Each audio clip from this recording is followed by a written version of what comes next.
this Coventry Town Council meeting to order on Monday, August 3rd, 2020. We are broadcasting on YouTube, but having an issue, it doesn't seem to be broadcasting on our cable TV channel. If you could share that with anybody that wants to watch, feel free. All council members are present. We have Lisa Koenig, John Hand, and Richard Williams attending virtually. We have Lisa Thomas, Matt O'Brien Jr., Matt O'Brien Sr., and myself in the room with our town manager and our finance director.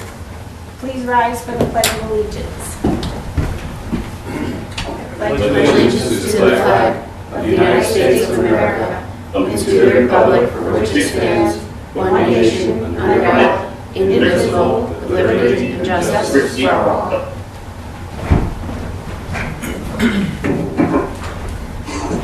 Alright, I have some letters to read that were submitted as audience of citizen comments. The first one is from Chris Morgan. Members of council, yet another 2 weeks have passed while the town council stands silent on its unconstitutional actions surrounding the budget. This behavior at this point should probably be considered a criminal act of extortion, as we have reached a point where the majority of taxpayers in the town have paid bills that the town council had no authority to send. Since it is becoming increasingly obvious that the council and town manager are either unaware of or simply don't care about the town charter, allow me to take a minute to bring up section 8-8, section H. Every payment made in violation of the provisions of this charter shall be deemed illegal, and every official authorizing or making such payment or taking part therein, and every person receiving such payment or any part thereof shall be jointly and severally liable to the town for the full amount so paid or received. If any officer or employee of the town shall knowingly incur any obligation or shall authorize to make any expenditure in violation of the provisions of this charter or take any part therein, such action shall be cause for his removal. The council needs to immediately take action to determine who is responsible for any funds that have been mishandled per the charter due to the illegal budget actions, and what town officials are to be removed from their positions for this violation. The most egregious violation, of course, being the town manager who misrepresented the information to the council to push the budget process forward, but should also include discussion of the actions of the council members themselves in allowing this to continue to move forward to the point that bills were sent and citizens were actually extorted.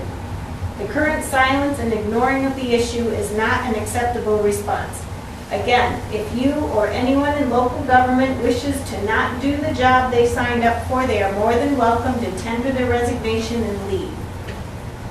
Next, the changes to the town's public gathering ordinance are a laughable attempt for the town to pretend they made an effort to give people back liberty that they in fact have in the first place.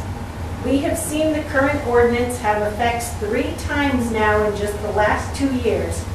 From the Get Out to Vote rally by the group Citizens of America that wanted to come to Coventry that was turned down and discouraged by the town manager, citing not only the ordinance, but by their accounts, the statement that the town, quote, frowns on political activities, close quotes, period.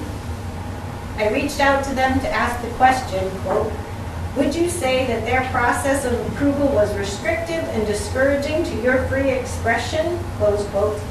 Their emphatic answer, yes, absolutely. To the lack of timely responses to questions about the march against sexual predators in our police department, where the answers to basic questions certainly lead to confusion on social media. And then the Black Lives Matter rally, where the town was more than clearly aware, had law enforcement on site, had members of the town council in attendance, and in fact as speakers at the rally, but chose not to enforce the ordinance.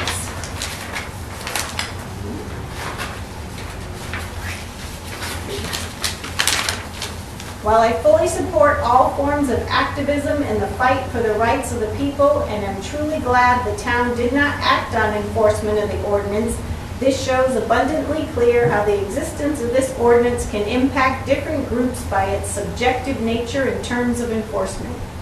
To think things like applying for a permit to protest the police should be incumbent upon the okay by the police is an idea that is clearly rife for abuse and by design will make people less likely to speak.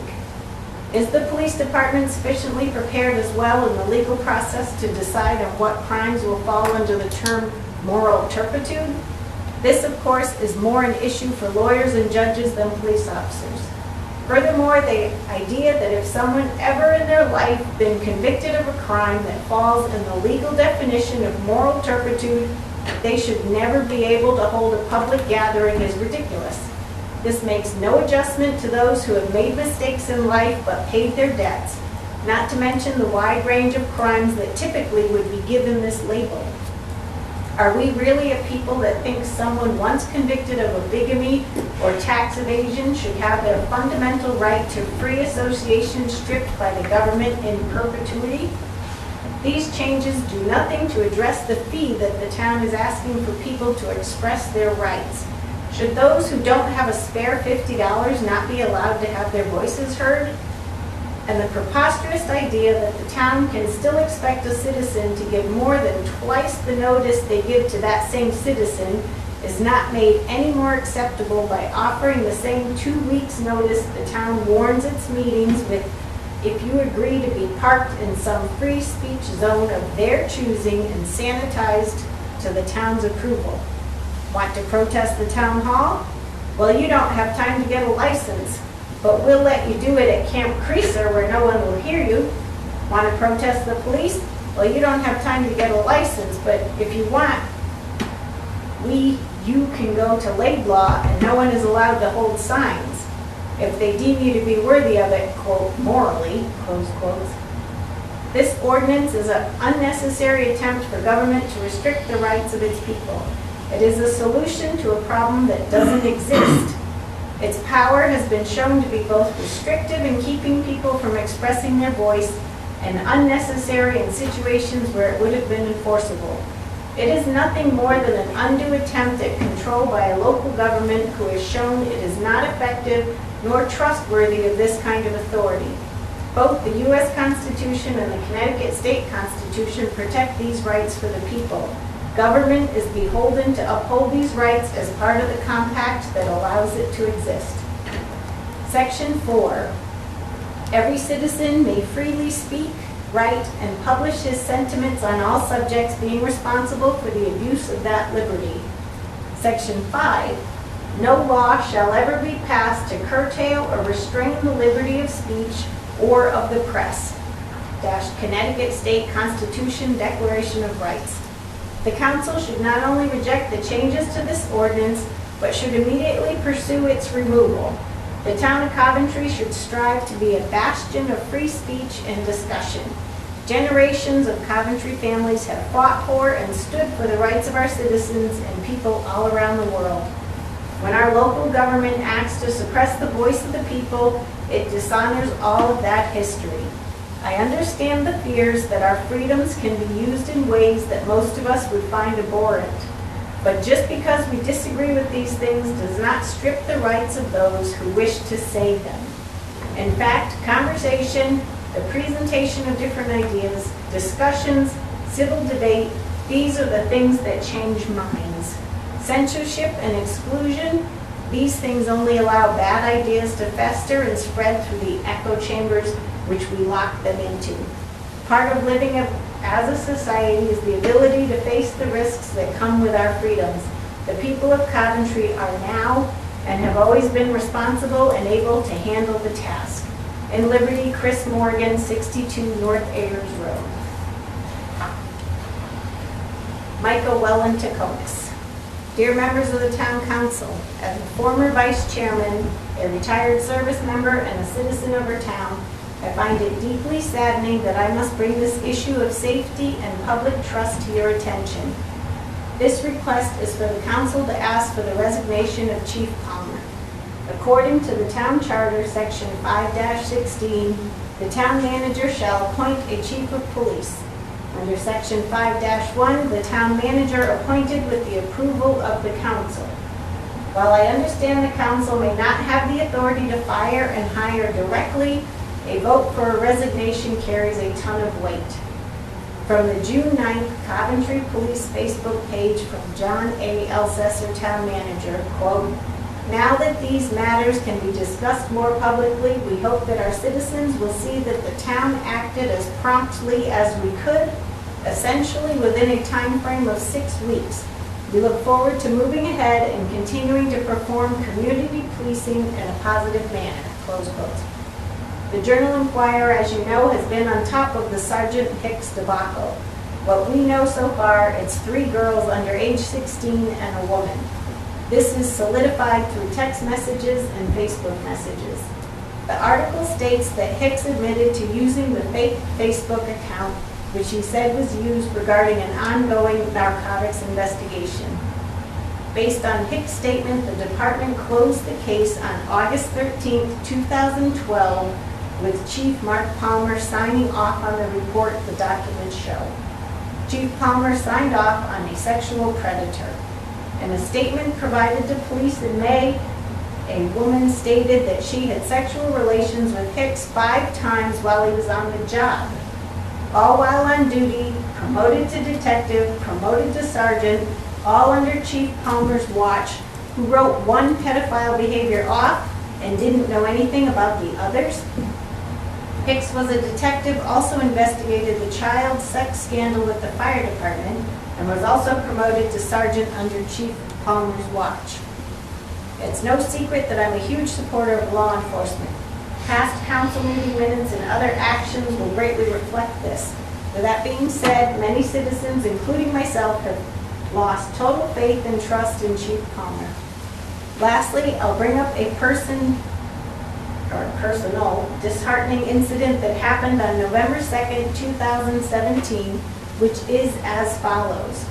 At around 7:40 a.m., John Fields, a Navy veteran who lives a few houses down from me on Grant Hill Road, he called me and asked if he could be dropped off at my house as he was being given a ride from a Coventry Police Department.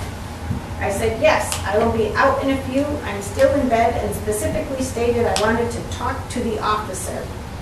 Not once did the officer speak to me or confirm anything that John had said.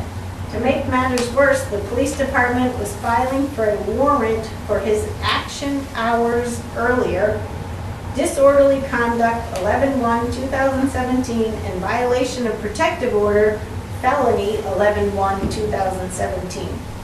There, I had a man standing in front of my house saying he can't go home and the police won't let him get his medication. I addressed this with the chief, the town manager, and the past council. Miraculously, Chief Palmer failed to disclose the arrest and charges. In closing, I want to thank Sergeant Ted Optenbrow for doing the right thing. If this council cannot make a decision on asking for resignation, I will create a petition in accordance with the town charter. Respectfully, Michael Wellington, Taconis, Grant Hill Road. Jason Blakesley. My name is Jason Blakesley, and I live at 27 Berry Avenue.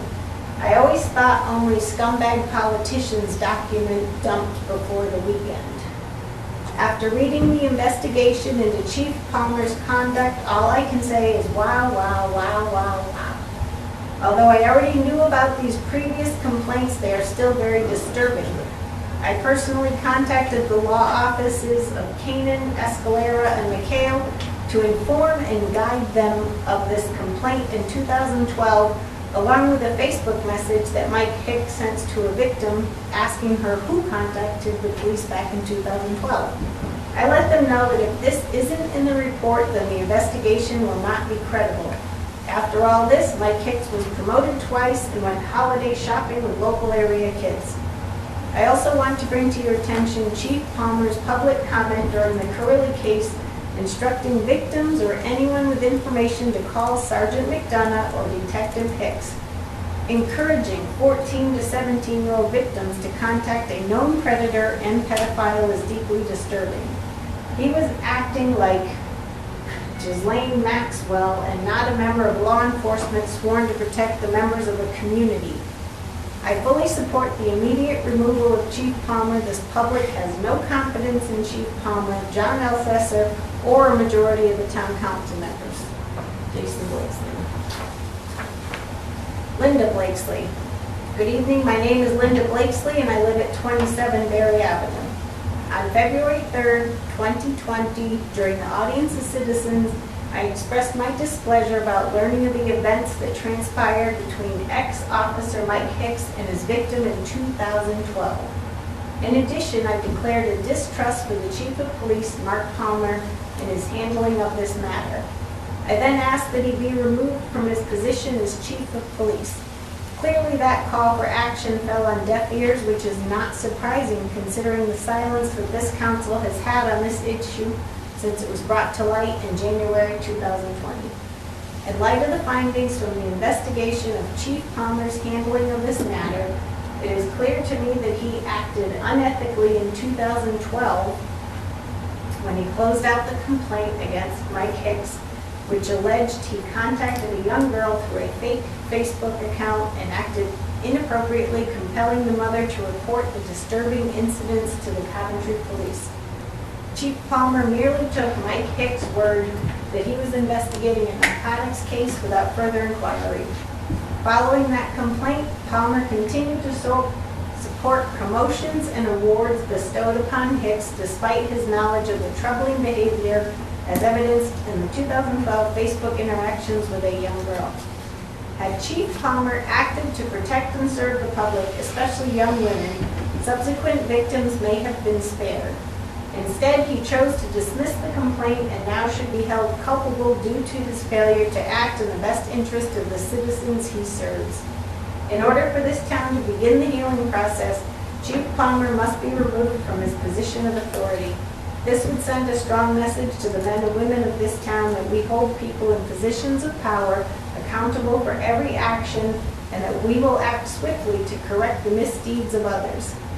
This is unacceptable behavior of a police chief and he must pay for the unethical decisions that he made. I stand by my statement this past February. I have no confidence in Chief Palmer's ability to perform his duties. We must be vigilant in how we address this so that measures are put in place that prevent this from happening again. Social media is a valuable tool, but can also be a devastating weapon as Mike Hicks used it to target, groom, and victimize young girls. This does not end with the removal of the chief. Policies must be created that closely monitor actions by police and have an independent citizen review board regularly review how internal complaints are handled and the outcomes of those complaints. I said this in February, but I'm just one woman.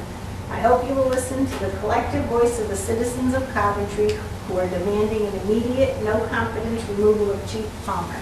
Thank you, regards, Linda Blakesley. Kathleen Brighton-Swisher. I'm not saying that right. Brighton-Wisher? Yep. 61 Harbor Drive. At the last town council meeting, there were 5 people physically present at the meeting. The rest attended via video.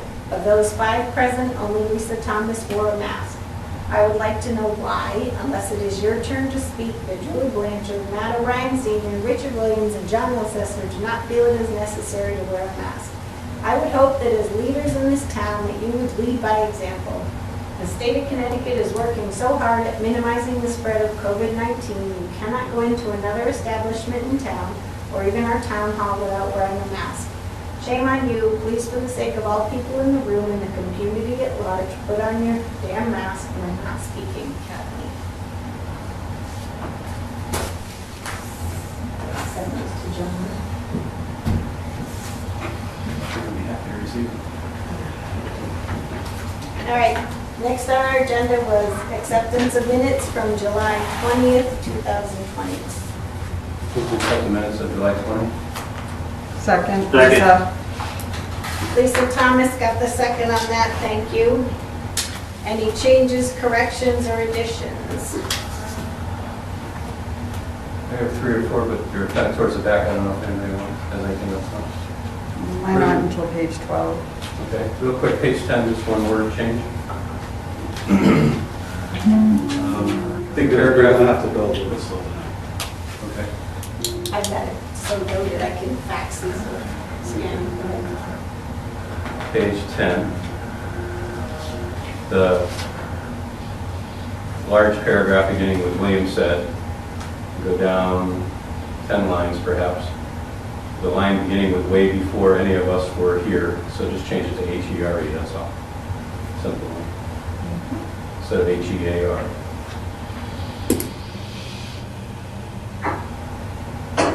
On page 12, or Lisa, you want me to do mine? Yeah, I mean, yours could be the same, so Um, maybe it'll take care of it. After the first big paragraph discussion, the second one starts, O'Brien Jr. asked Blanchard to repeat the motion. And it says it is heard to hear remotely. It should be hard, I assume. Just change heard to hard. And then in the very next paragraph, go down to the 1, 2, 3, 4, fifth line. It's obviously there's something missing already. It says, assessor said maybe that be worded differently. So how about just change that? I think you probably might have said, the assessor said that may be worded differently, or I have no clue what we're talking about exactly. You could probably even take the, Take it out. take it out. It had to do with, I was trying to craft a motion that would explain that of the money that's going to, the dollar amount that's going to show on the bonding question, the referendum question, that actually half of it is not on tax, is not really, is going to be covered by the We're grant. not asking for it. And then it was too complicated to get into the motion apparently, so maybe it'll be in some explanatory text. Well, we're going to work on it in the motion. And then the next sentence too, says he pointed out our charter allows for blank grants. Does that also remove that as well? I don't even know what that was. Okay. So I was going to bring that up as well. just remove those two sentences then. So does it continue after that? I think you still need to put a net total to be spent, but the question, is that still okay to continue that, Lisa? Yeah, although that sentence isn't Does entirely clear. it flow now that you took the other two out, I guess? Money is not, I think you still need to put a net total to be spent, but the question should say how much of this amount is being borrowed. Okay, so let's change that too. And you could Someone take out the maybe- sentence Thomas was trying to say that. So the third line from the bottom in that paragraph we're going to change would say of which to, say it again. Would say how much of It that should amount. say- How much of that amount. How much of this amount would be borrowed? Okay. Get rid of the next sentence. And then the last sentence, instead of saying the funds from the grant, it should say the amount to be borrowed. I mean, that doesn't make sense either. Yeah, the whole point of what I was saying was that the total amount that will be on the question at referendum, of that amount, I was hoping the question could reflect how much is being asked to be bonded and how much is the grant. And I know we don't always do that, but people get confused. We're going to have a discussion about that later. Super. Because others agreed with you when you said it. I think John said that we thought we might be able to do that this year. I think we've always put a full amount because we're ultimately liable for the full amount. But it's also then misleading and difficult for us to explain to people who are voting that we're not actually borrowing that full amount. So on the same page in the last paragraph, 4 lines up from the bottom, John Hand said then the one before that one did not address the water intrusion issue. So I said that the project before this one, John, maybe that would make it clearer. Project before this one did not address the water intrusion problem. Haven't they all? Sure, I think Okay. that's clearer. Okay. Oh, I the think it's project. probably about verbatim currently. Okay. On page 15, the first paragraph, the third line, just change $500,000 to $5 million. It's a big difference. Where was that, Matt? You can do that? Yeah. On page 15, top of the page, the Yeah. third line, it starts with 500,000. It should say. His question was about the $5 million. It refers to in the original sale agreement the $5 million of the project that they were trying to pass with that.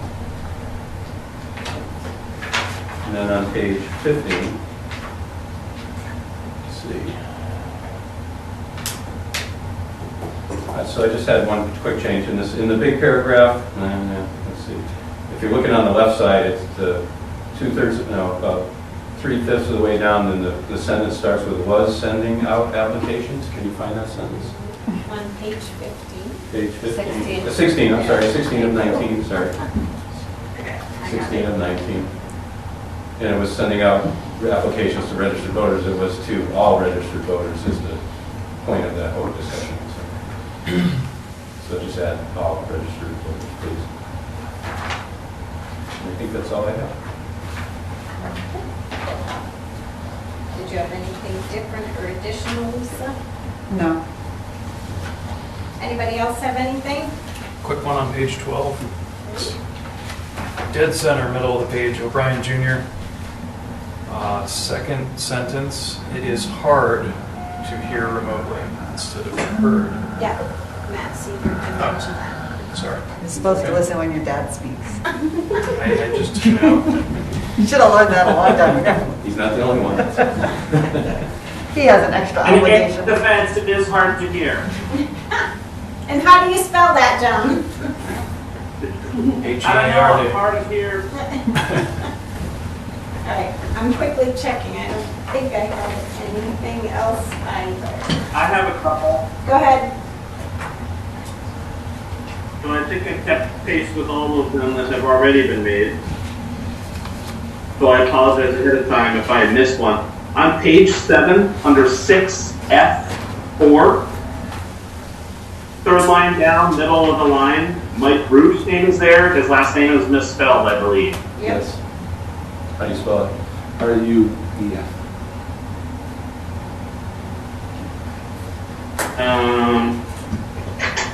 Moving right along, you've got that one, that one, that one.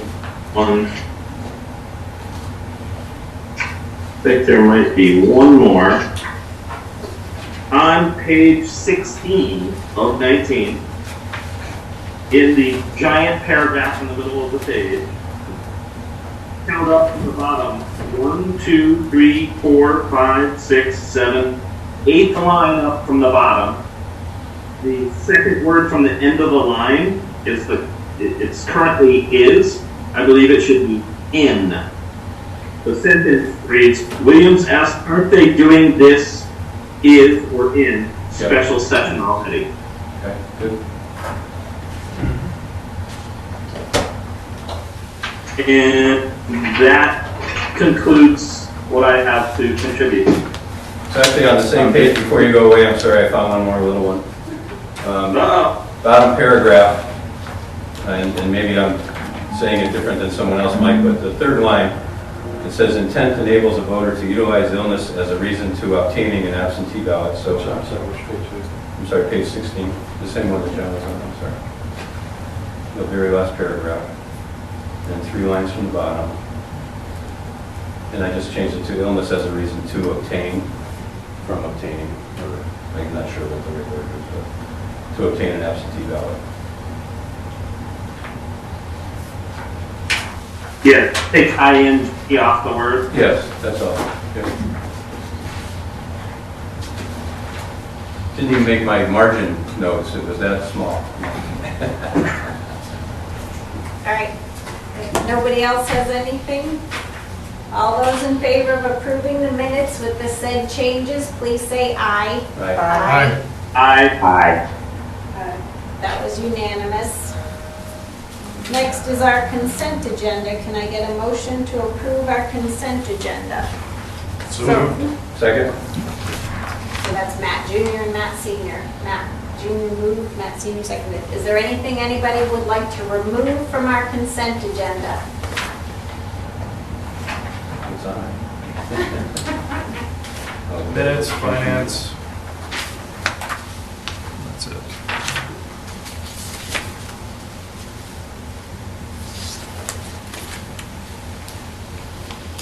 Okay. Hearing nothing, all those in favor of approving our consent agenda as presented, please say aye. That is unanimous. All right, reports. I do have a couple things I wanted to report on. One was I had a statement that I wanted to read in an attempt to respond to Chris Morgan's statements that he's made. And I had the passage of the Coventry Town Council's 2020-2021 budget. This budget season was unprecedented due to the emergency declaration caused by the COVID-19 pandemic. The governor enacted executive orders which affected and undermined the normal budget process in Coventry. Our first action was to delay our town meeting and referendum vote in the hopes that we could proceed as we have historically. Our second action was to adopt a resolution as to the council's planning and adoption of our 2020-2021 budget.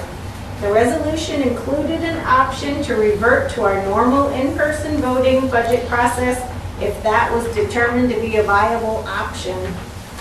As we progressed through the budget deliberations, we closely followed what other towns throughout our state were doing and asked our town manager to regularly ask our town attorneys for their opinion as to what our options were with regards to holding an annual meeting or a referendum vote. We recognize the personal and financial burdens the pandemic was and continues to inflict on our residents and taxpayers and adopted a no tax increase budget.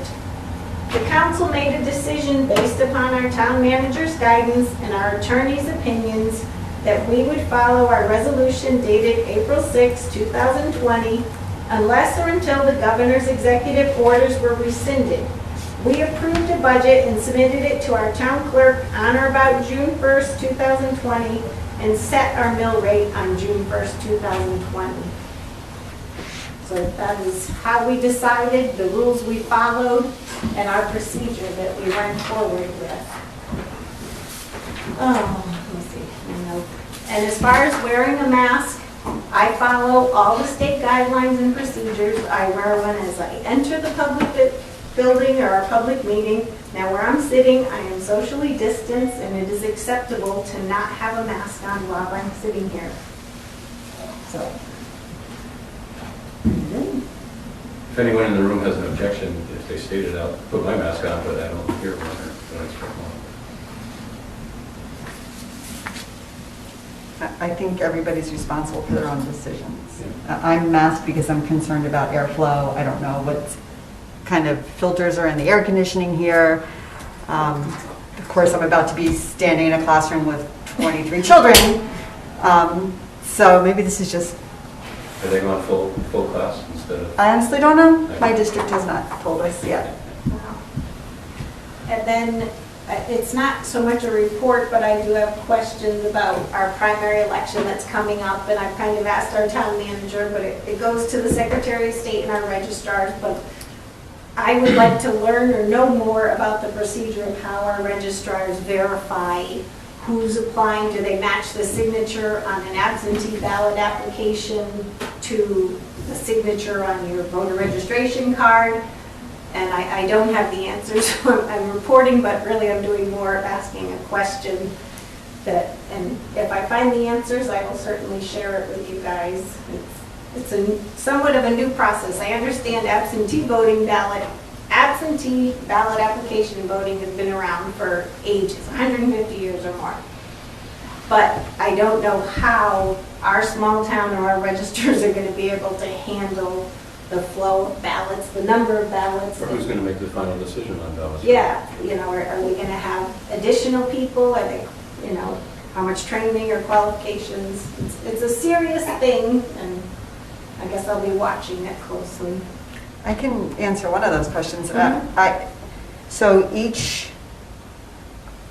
I think each party is permitted to have an absentee ballot moderator. I know the Democrats have an absentee ballot moderator who's already done this several times, and she's going to be doing this again. And so their job is to answer questions and resolve disputes while those ballots are being counted. You know what they're considering in making the decision? No, I can't tell you that, but you could.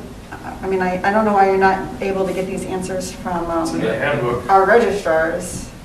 Oh, and there is a handbook. Yeah, there's a state issued handbook. That handbook was provided to all of the volunteers. I talked with Good. Dorothy today. She talked about everyone has to do 2 hours of training prior to.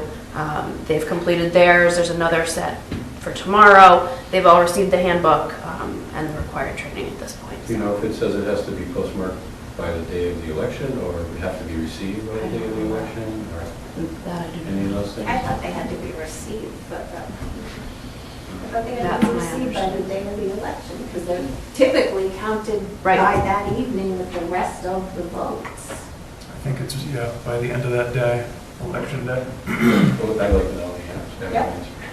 Okay. All right. Is that a digital handbook that I could? Probably, Yeah, it is. Secretary of State's office? Okay, Okay. And if I find it, I'll share it with you, Matt. thank you. Are there any other council members that would like to report on anything this evening? Lisa? I just comments? want to quickly thank whoever, John, put the agenda together, or Laura, for following up on my suggestion last time to put the links at the top of the agenda to how people can view the meetings and submit their comments to audiences, citizens, etc. I think that's very helpful.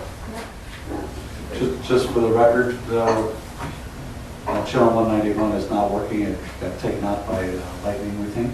But YouTube is broadcasting, and I verified that. Great. And the Zoom is also recording, so that will be posted up on our, it will be able to be posted on our website. Any other council members have anything to report on? Richard? I would. First of all, it's more of I watched the Board of Education meeting and have a greater appreciation for all the work John and staff and that you put in to get us COVID ready. It seems like a huge undertaking for any of our staff and especially for the Board of Education and all the amount of work and planning that goes into getting our schools open. I was really impressed with Dr. Patron and his plan to get us opened, and it seems like it's a mystery because there's like you can go down one lane and then tomorrow it's going to be down a different lane and then it all changes. But I was just really happy to see how we were proceeding with that, and as well with the town side. I mean, it's just a huge undertaking, and it's stuff we've never dealt with. And John, I think I commend you for the job you've done, and for the school board for all the work and effort that they put in to get us open for school. I mean, it's really a lot of work, and I'm happy that we have the people that thought it out and got us going. Thank you. Keep looking at the TV set. I Have to look at the camera. Any other council members I have wondered what you were anything to doing. report on? Okay, seeing none, we're going to move on. Steering Committee, Matthew O'Brien, Chairperson.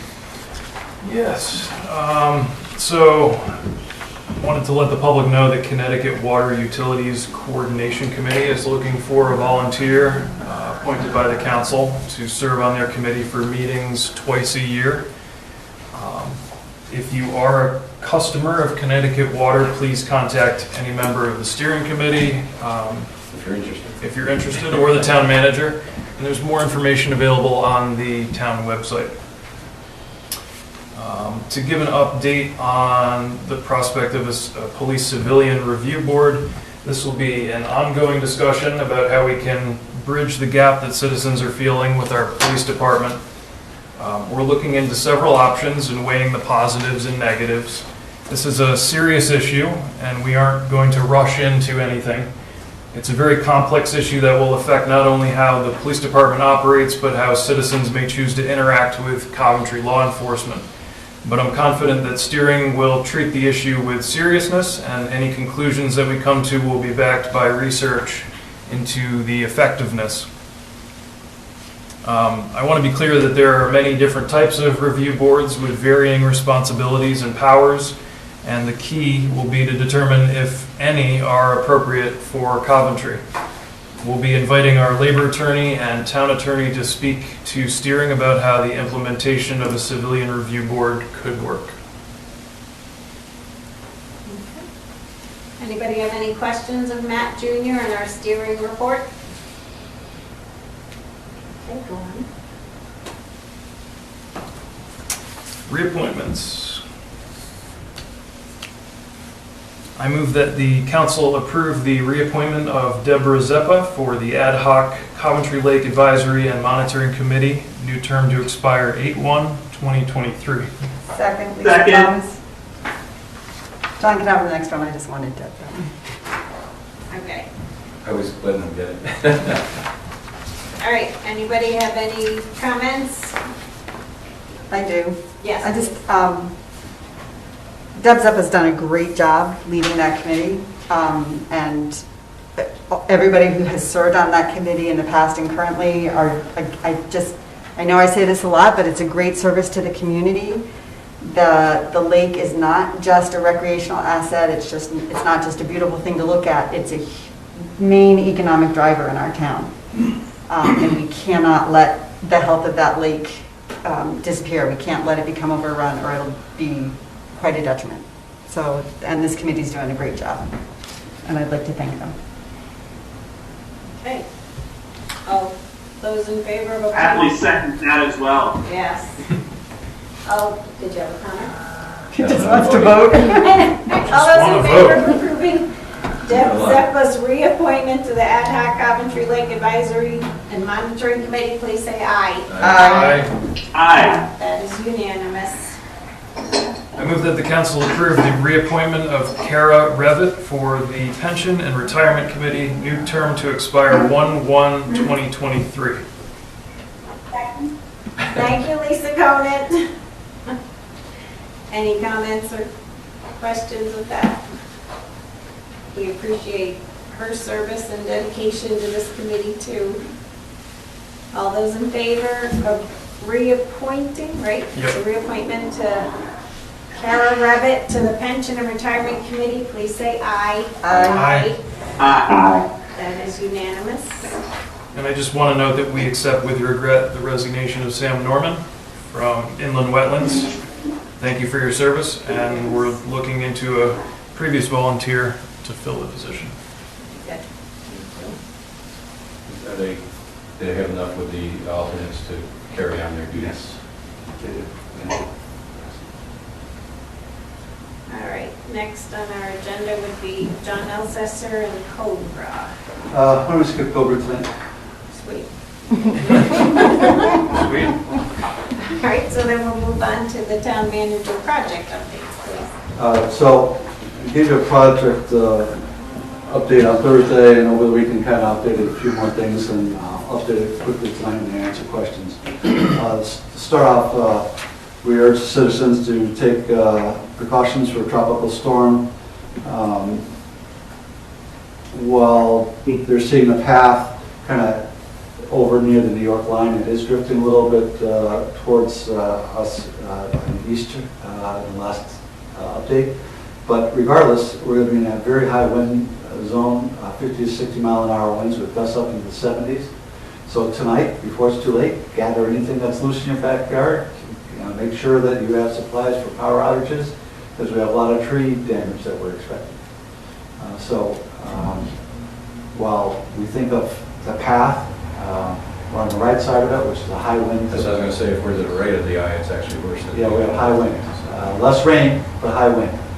We're hopeful that a lot of the tree removing in the town and Eversource joining the town will help, but you just never know.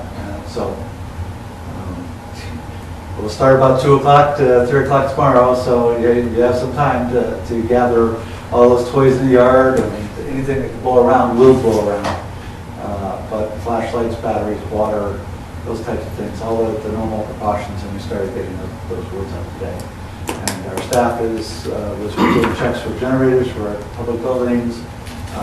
Chief Myers is looking at standby crews for the fire EMS duties. So we are taking our standard precautions and treating this seriously. We hope it is not. Our main buildings are now natural gas generation, right? Pretty much. We have generators, natural gas generators. No, they're still on that. All diesel.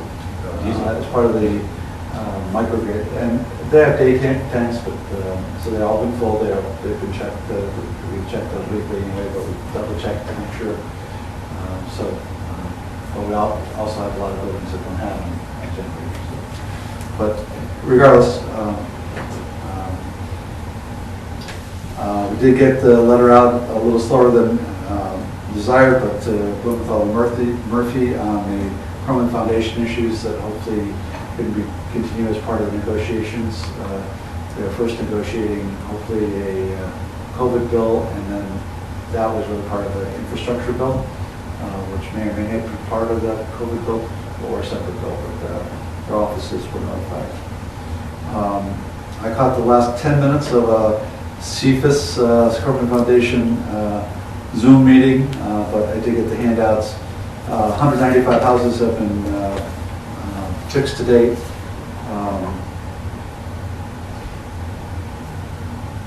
The problem is that they're probably still at least $62 million short of what they believe they'll need right now of identified needs, and we believe it's probably more than that, but certainly less than they thought a couple years ago. But at this point, it would take over 10 years to try to get that done and to get the money in. So they're looking at some new means of the insurance proceed fund surcharge, of using that to finance a revenue bond, anticipating money that's coming in on those, so they could accelerate and get the work done faster and then pay it off over time. So we're looking at some new things, but there is some money, and they kind of were in hiatus while money ran out. So they're going to be starting up, and we'll start going down the list of applications in order that were approved and ready. So we keep moving on. Fan wart for Eagleville Lake will be applied Friday, 14th of August. So notice is going out on that. Legal notice is going into the paper. I want to let you know today we finalized yet another grant that we're trying to work on. Community Development Block Grants. Came up with some COVID money with a lot of strong restrictions. Obviously, the first is low moderate income, but it can't be for certain types of units and facilities and programs. But our consultants have come up with a program that has gotten HUD approval directly to Boston. You have to go up to there to do touchless conversions for bathrooms at the community buildings and senior centers. And because that would be a fairly small project for just us, we've invited 8 other towns or so to participate, like we did for Coventry Foundations. We'll run it, and then it gets right to checks. But it will make it more, probably more attractive to be funded because it's a large amount of money. And again, the restrictions are so hard that a lot of people couldn't come up with programs that work. So I want to let you know that, and it's fairly quick. So in the next meeting, you'll have a resolution you have to adopt, and the applications are due at the end of this month. So just other rushes that we're trying to fit in to serve our public. Now, is there a need for a public hearing, seeing Yes. the community? And due to the timing, you're actually going to have to authorize the grant and then have a public hearing, which does not have to be at a council meeting. So we'll have a public hearing the Tuesday afterwards, because the legal notice to get the public hearings in, they have to be published twice. As I said, it's a very restricted program, so you're invited to come, but it doesn't have to be a council meeting. And we're going to try, and trying to get permission that we can do it like 3 in the afternoon, because actually seniors don't really like night meetings, so we're shooting for that, but all those things have to be resolved within the next day or two. And the grant consultants will write it and get it up. Believe it or not, you have to do it environmental impact statement, and all the other regulations. And it's only the town of Coventry applying for the grant, or it's all 8 towns? We're applying on behalf of the consortium, Okay. just like we did for the Coventry Foundation testing. Yeah. So one application for everybody. The survey went out to the towns that we've worked with before, saying, tell us if you're interested, and if you are, you know, here's a checklist of the things we need, how many bathrooms, how many this, how many that. So we're already into it, but I want to let you know we're again, it took us really hard, a long time to come up with something that would apply. They held 4 different video workshops that 3, I'm sorry, that we went through, and everyone gave scenarios, and they said, oh, good idea, but no. So we finally got one that seemed to go ahead. So I'm optimistic. It's not going to be a lot of money, but it will improve the toilet and bathrooms in those facilities. CGS parking lot, emailed on Friday that they missed their grade mark for handicap parking. They're going to be there tomorrow at 6 o'clock in the morning to repair. Hopefully it'll be a one-day fix. The paving company, the subcontractor of the paving company is owning that it's too steep. They got Is that what's wrong? I wasn't sure what exactly. you have maximum slopes, and it's just too steep, and that's very gradual for handicapped spots. And The right amount of material was used, it seemed like it was something about the material also wasn't quite up this back now. No. Right around that. no, it's just slope is wrong. A couple years ago, we bought a geostat survey thing, and Todd said it didn't look right. They argued they had what they call junkie level, which construction level. And he used his equipment and showed them, no, it's wrong. And you'll recall, many of you will recall, that the state brought out inspectors to do ADA tests for schools in particular. And we had to do all this work, and we just didn't want to get caught. So you look at it, it doesn't look bad, but it's like, it just doesn't meet it. And it's off at one side by about 3.5 inches, so it's a slope. So it just has to be done, and they own it, they're paying for it. Walls.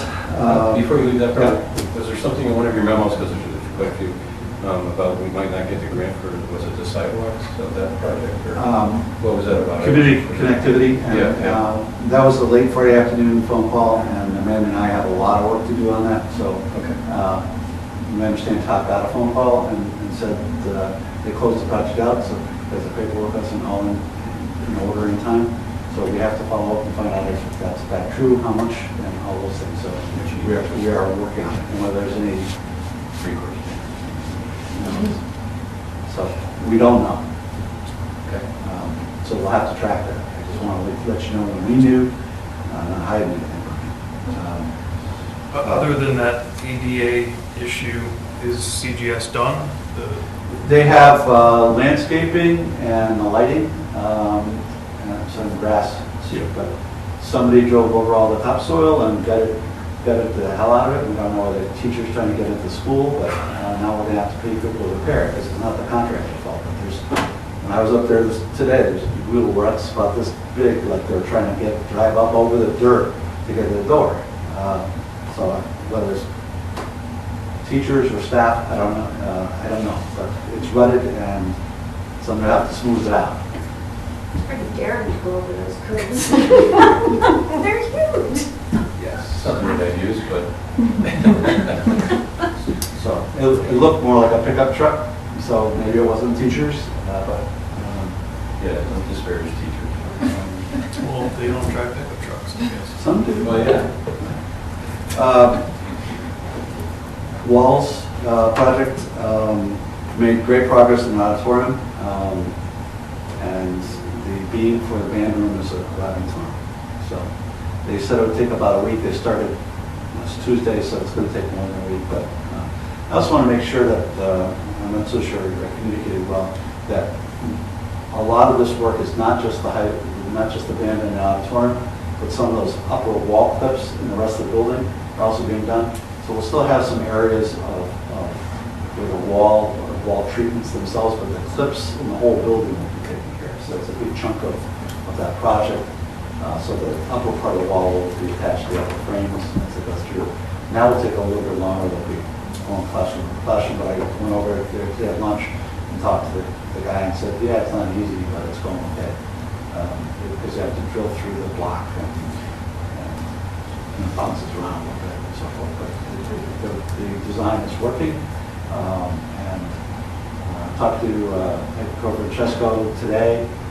We're scheduling a meeting for I think the first week of September to follow up on where we are and the next stage of looking at how we knock off some of the other walls in that big colored chart that we do. And a lot of that will be engineering and focus on what they need to do. Some may be okay, we just have to do the math. And others we may need to do a little more exploring because there were like cabinets there, we have to decide whether to take them off. But, so that project is going along. And softball, I mentioned this on Friday, softball park. And did some changes to the initial concept. That we document in engineering, move some things around. One of my pet peeves are having kids walk across the driveway to something, so I swapped the picnic area and the playscape area. Changed the parking lot around, left space for a future building for snack shack bathrooms by moving the parking a little bit farther over, so we leave a spot here where again you don't have to go across a parking lot to get to a snack shack. Agreed upon a routing for shear irrigation lines to the river where we have a water source, and made some changes to labeling that were really there to show that the access to the river would actually be for fishing access and kayaking access. And added a handicap spot in that road too. So it's going to be a nice plan that can be phased over time. I expect it either at the end of this week or 2 weeks because I'm gone and the person doing the design is also in application next week. So, but we'll have some budget numbers broken down so you can see the cost of the elements of well. How far are the fields from the river? I'm just talking about fertilizer and treatments and things like that. Just worry about runoff.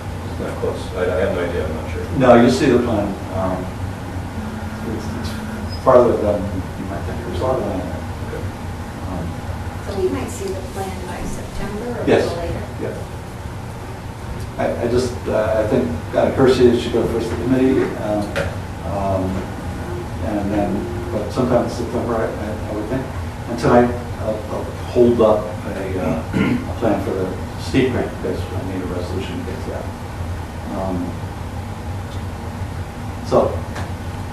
Then there's the rest of the project memo if you have other issues that we follow up on.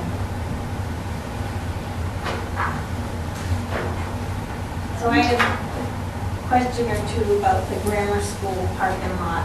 You mentioned that there was like extra tree removal. There are 2 trees that Todd didn't pick up on the plan. Okay. So in the field, they went out and said, oh, yeah, those have to go. So they'll be replaced with a couple of new small ones. I was just wondering, the signal going across in front of the high school? Yeah. Yeah. So our engineer is, and I put it in my background memo, unless you want to give us $10,000 to hire an outside engineer, it's on hold. He said it's at least a day and a half of CAD work, and he doesn't have a day and a half. And right now, we're already losing the whole construction season on community connectivity.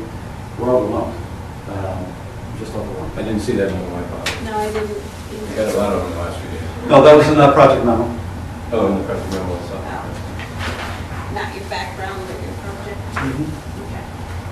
Anybody have any questions of John Elsesser, Lisa Conan? Not really a project, but John, could you give us an update on the farmer's market? Yes. So they had a meeting a week ago. This Sunday. Some of the vendors a lot of vendors were asking for a full open market. The market volunteers don't feel comfortable doing that. Unlike other markets, if we open up, it's going to be big, and there's no good way to restrict the size. So they went through and discussed, and they had some problem solving where they're going to allow a little bit more spontaneity, where they'll have, each vendor can have a couple items that are You don't have to pre-order, so you can pick them up as you drive through. And they're going to have a food truck or two that you can also pre-order and stop by and do it. So a lot of vendors were very happy. There's one vendor that decided not to continue, and they have other vendors coming in. So, you know, we have a lot of volunteers, and if the volunteers don't feel safe and they're not going to show up, you can't run a market. And they've been to some other markets where the social distancing enforcement has been poor. And they've seen that, and they don't want to do that. And the leadership has basically said they don't want to be responsible for having people get sick. So they believe, they feel that strongly about it. So again, it was a heart-to-heart. Some changes were made, and only one vendor is leaving. And we all hope that by next season we'll be in a better place than we are this year. A small market with some small things, but we're talking about thousands of people showing up. It's just they just don't think they could control the crowds. And we got people lining up on up and down South Street for a long time. So that's that's where we are. Interesting news though. At that meeting, they were able to announce that once again they were named the number one market in the state of Connecticut for last season.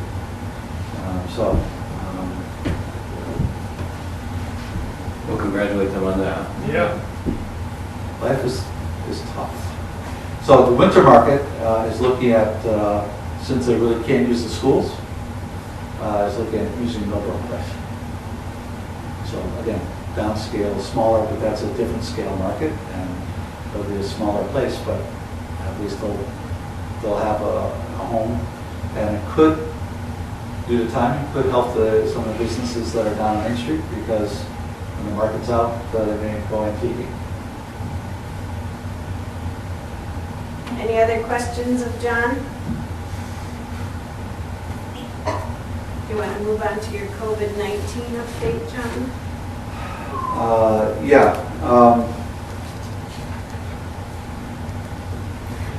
I want to thank the citizens. We were dreading this week. Today was the last day for tax payment, and the balance that we had of people being able to come in and sign in, I think worked real well. But above all else, people paid either through mail or using the drop box or using the online thing. So we never really had a line, and nobody ever felt in danger. So I just want to thank the citizens for working with us on changing the way you do business and making it safe for them and for us. Just really, our staff is very appreciative of it. We were dreading this last week, and it worked out well, and our ambassador, Town Hall ambassador, I think worked out well, and we're just happy. Awesome. We knew Coventry could step up to the plate. Maybe some of the habits will stick. Yeah, there's some good ones. Probably helpful anytime. I think we all know that some of the practices that we're getting into are going to be here forever. So hopefully they're the good ones, not the bad ones. This is a life-changing experience that we haven't seen the full ramifications of it yet. So that's a COVID update, unless there's some questions. I just want to, again, I think Richard mentioned it. I don't think people are aware that the superintendent and his staff were ordering things well in advance while you could still get it, and other districts are trying to order now and they can't get stuff. So I want to give kudos for their foresight and trying to get prepared too. It's hard to make those decisions when you're not so sure where you're going to end up, but you have to. If you didn't make it, you wouldn't be there. So.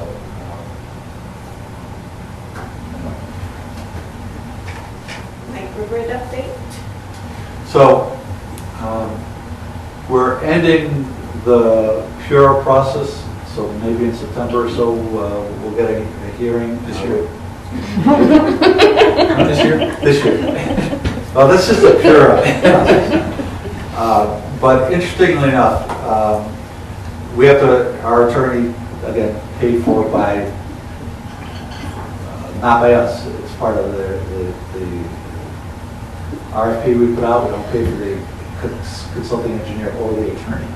And the attorney clearly, now we're in this pure stage, has stepped up and writing these briefs and knows this process, and we're very fortunate to have Paul Michaud doing this.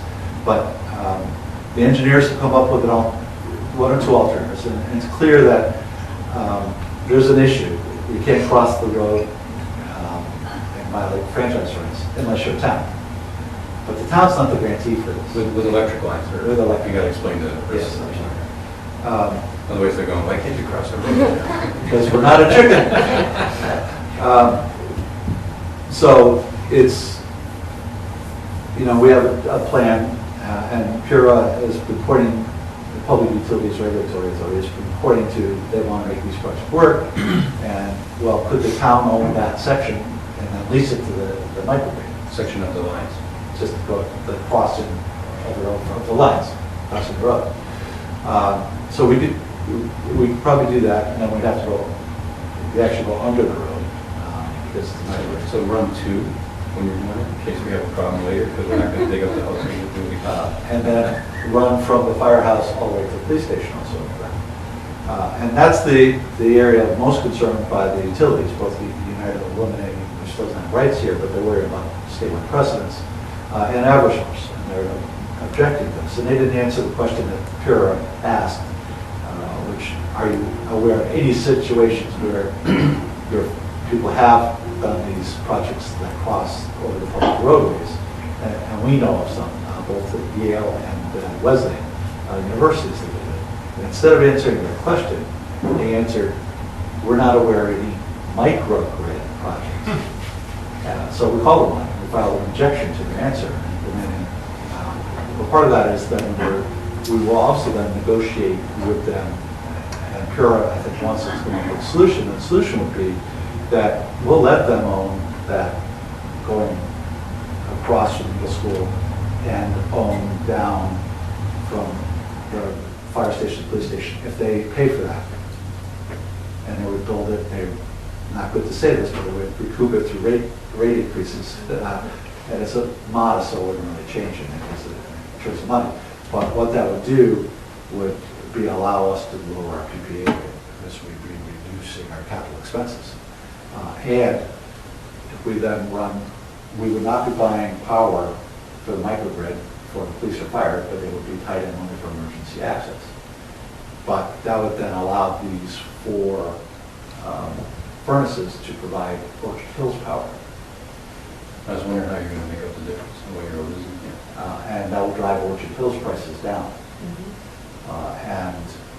So we have a twofold win here, that Orchard Hill power would go down because we control it versus state rate price still coming in and supplementing with the solar and so forth. So they were only going to get emergency power. Now we'll be able to sell them power at a lower rate. So we're hoping that will work out, but we don't know. But that's where we're heading. So. Do you have any idea of the numbers we're looking at? Well, they know what our top It is. I mean, they're very clear that they can't have us go up. But they believe this could drive it down.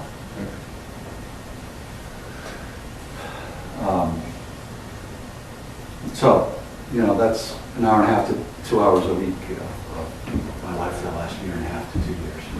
It's been longer than that, hasn't It's it? been a long time when I made that phone call. Seems like it's been longer than that. I think it was 2 councils ago when we first started. So, that's the microgrid update. We're starting to, I think, see a path forward that makes economic sense. All right, unfinished business. First item, 7A, the Veterans Memorial Commission and call to public hearing is still not ready for action. Item 7B, 20/21-8, consideration and possible action, steep project grant submission and authorization of town manager to execute. John, you have something to share? Yeah, I should print out copies. So here it is. So should be, the camera should pick it up if I keep talking. But current football field is here. And Tell me where you are, Jen. at the landfill. So Route Former 30. landfill, Route 31, Miller Richardson Park's over here. So we had some methane, so they're going to put in some methane venting. So they're basically going to put underground pipes in that will allow the methane to vent. And this area over here was kind of a really rough practice field, but it was never fine-tuned. So some people do like cheerleading practice and so forth. But as part of this, the methane venting is over the whole surface. So basically what we would do is add 4 inches of topsoil versus the original restoration was just to the methane trench would be restored. But with the steep ramp, we could put 4 inches of topsoil, which is never really had good topsoil because we used kind of material that we had because we just didn't have enough money to do it. So we'd end up with 2 quality fields. And if you look in this corner, we would have a multi-purpose baseball softball field with a backstop because we don't have an adult softball field or some people are using like girls varsity field, but just pick up adult games or anything else, we don't have a field in town anymore. So this would, clearly the various softball groups could also use this for practice and pitching and batting. Practice is not meant to be a game field, but it does give us an opportunity for a field. And that area right there, the softball field and the backstop is like $25,000. Is there a discussion about what the other field will be in the future? Yes. First off, I wouldn't guarantee football is dead, but it is also a soccer field. It's also a lacrosse field. And lacrosse is becoming a club sport at our high school. And we have also had people calling us to ask to rent it as a soccer field. So It's flat, it's like, it's grade. It's a football field now, man. Oh, right now, okay. yeah, right now this is a football field, and this area is pretty flat, but it will be made They're up going to of. level everything and put in new topsoil. Okay. So in my memo today, from a meeting on Friday, they really said, down the bottom here, there's an old dog pound next to this hulk of the school bus that the fire department was training on. We flushed out an old well there that was to the dog pound. It's not deep enough, but we need to drill a new well, which is about $10,000, and I'm getting power back to it because the power ends up here on this access road. So I was hoping to, instead of having a $200,000 project, to go to $215,000, which would still save over money over what they would do if we didn't do any else. Or if you want us to consider it, we can add it, put it in the bid specs if this grant gets approved, and come up with alternative money for somewhere else. But to grow this amount of grass on both these fields, we're going to need water, or it's not going to take long. So that's part of I it. think it sounds like a good project, and I'm glad that we're trying to push forward. So, Does grass like methane? no. Probably not. But the methane, again, off on the side, there'll be some just tubes that come up and just naturally advance, and there's no health harm. There are these types of fields all over, including golf courses and professional football stadiums are built on landfills. So I know there's a concern about health, but it just If it's done properly. If it's done properly. If it's done properly. And this landfill wasn't required because we never really had a methane problem. But methane is decomposed garbage, propane gas, and you just have to worry about it not accumulating. It's a heavy gas, so we want to put it not to blow off in a way. So the plan has been approved by DEP, so we're ready for the steep grant. That was part of the construction ready. And I will have numbers verifying our conversation hopefully Wednesday afternoon. So the well that was at the dog pound can't be used? We played with it a week ago. We went down with a trash pump, pumped it out. It's only like 8 feet deep. Oh, jeepers. And it did not recharge fast. So we'd have to drill a new well. And it would be a well for agricultural purposes only.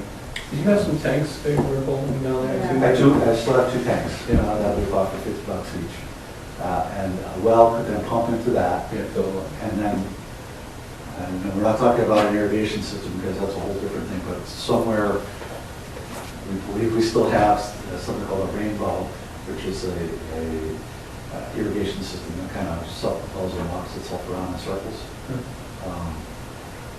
But if not, we can rent one for the period of the grass growth.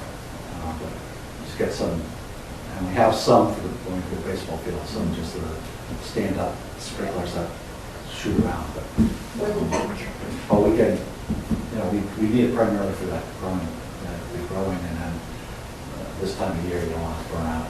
But anyway, we're excited about it. It provides a lot of recreational opportunities that we don't have. And we'll restore an area that works. You don't need any action from us. I need you to authorize the resolution, this resolution, which is for the amount of the grant, not the amount of the project. So it's in the packet. Resolved, the town manager, John A. Alcister, and hereby is authorized to accept on behalf of the town of Coventry a 2020 Connecticut Steep Grant in the amount of $128,050. You ready, John Hand? For repairs and recreational enhancements, closed Coventry landfill site, and further resolved, the town manager, John A. Alcister, is hereby authorized to enter into and execute any and all agreements, contracts, documents necessary to obtain said 2020 Steep Grant to the state of Connecticut. So So moved. Oh, jeepers, John, what the Second. He only second, somebody else Oh, I has think you say to so moved. move. So moved, Lisa Thomas. Go ahead, John. Give John, me you got the that. second. You got the second. Okay, does anybody have any questions about this or for John Alcesser? Just got to get it done by Thursday. You're close, right? Okay, It's everybody, dated tomorrow. everybody in favor of approving the resolution for the... Wait, the only thing on here that it says that John's been town manager since May 8th, 1988. Yep. Wow. I thought it was 89, so I'm just...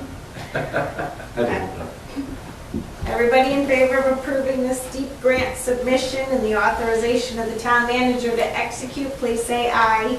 Aye. Keep it in the amount of $28,500, or 50, I mean. $128,000, $50 for repairs and recreational enhancements to the closed Coventry landfill site. Aye.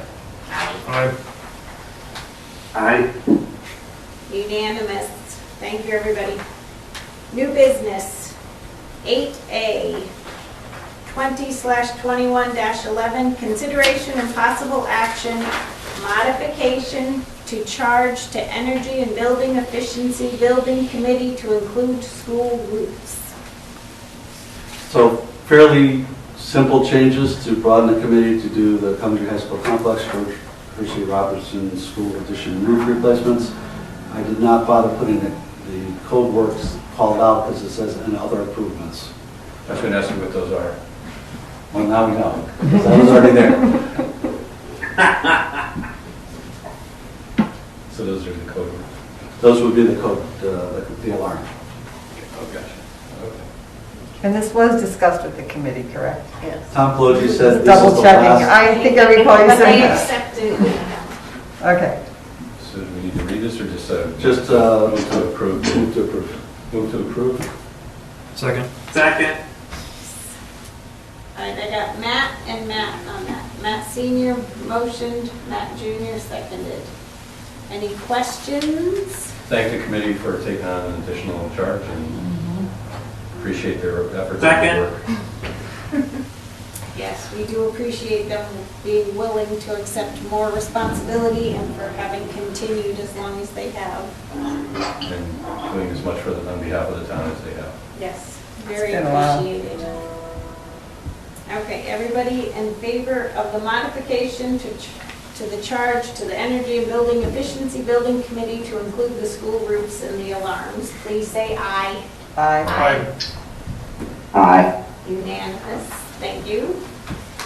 Next item in new business, 8B, 20//21-12. Consideration and possible action, development of explanatory text regarding referendum for town newsletter. So today I sent out the statute to you. It's been our tradition to do this, but we can't do it without the council authorizing it. And we have a newsletter coming out in September. Process, just for everybody else, technically under law, the town clerk writes it, which means I typically write it to make sure she's happy, reviews it. But the real review is our town attorney to make sure that it has no advocacy. And that it's just a factual statement, and advocacy can even be a picture that looks too nice. So it's fairly bland, but it gives the information that you talked about of what the net cost is versus what the question may say. And it can have some plans, but it can't have kind of any that kind of leads you down a path of feeling in favor of it, or I guess in some cases it could be against it too. But so typically we would have one page of the newsletter, which would be these two questions. Yes. So there's a couple things. One, and Amanda and John already caught this, I think, that the say 1.7. Oh, which one? No. Explanatory text. 8B. Oh. But you didn't give us the explanatory text, you just gave us the statute. Yeah, because it's not written. Okay, so what are I you need- asking of us? We have to authorize You it have to to write authorize it. it. We can't do it unless the council authorizes it. And does that need to be a motion? Yes. I move to authorize town manager John Elsesser to write the explanatory text. No. No. No. Clerk. Town clerk. I mean, oh, right. The town clerk to write the explanatory text that will accompany. Published. Two questions at referendum. Thank you. That will be published in the town newsletter. So Oh, here it is. this To develop the explanatory text regarding the referendum for the town newsletter. Can't read it. I can't read It it, says I John. second. Thank I you. second. Yay. Ah, Thank you, John Hand, I note your second. So I just Thank have, before we vote, if I can. Yes, absolutely. So I understand that it's not going to be advocacy or anything like that, but can it be different than what's here? Because I don't agree with what we have. In other words, I'd like to be able to describe the project as finance, put it forward to the council, and that is that we're authorizing the $1.7 million project in anticipation of the $850,000 grant, and that we would be borrowing up $750,000 and using $100,000 of additional. Yeah, that's fine. Something. that's just detail. No, it's not, because this here says. That's we're- where that should be included, because for legal purposes, this thing's not gonna say 750, it's going to say 1.7 million. So the explanatory text would be the perfect place to lay that out and explain that we're really only intending to borrow 750. And the chart that shows how much it's going to be cost will be on the 7th. Yes. So, okay, we're going to get to this one. Yes, I have a problem. Yep. Okay. Thank you, though. I mean, as long as there's an understanding of what we're going to include in that, that would be appreciated.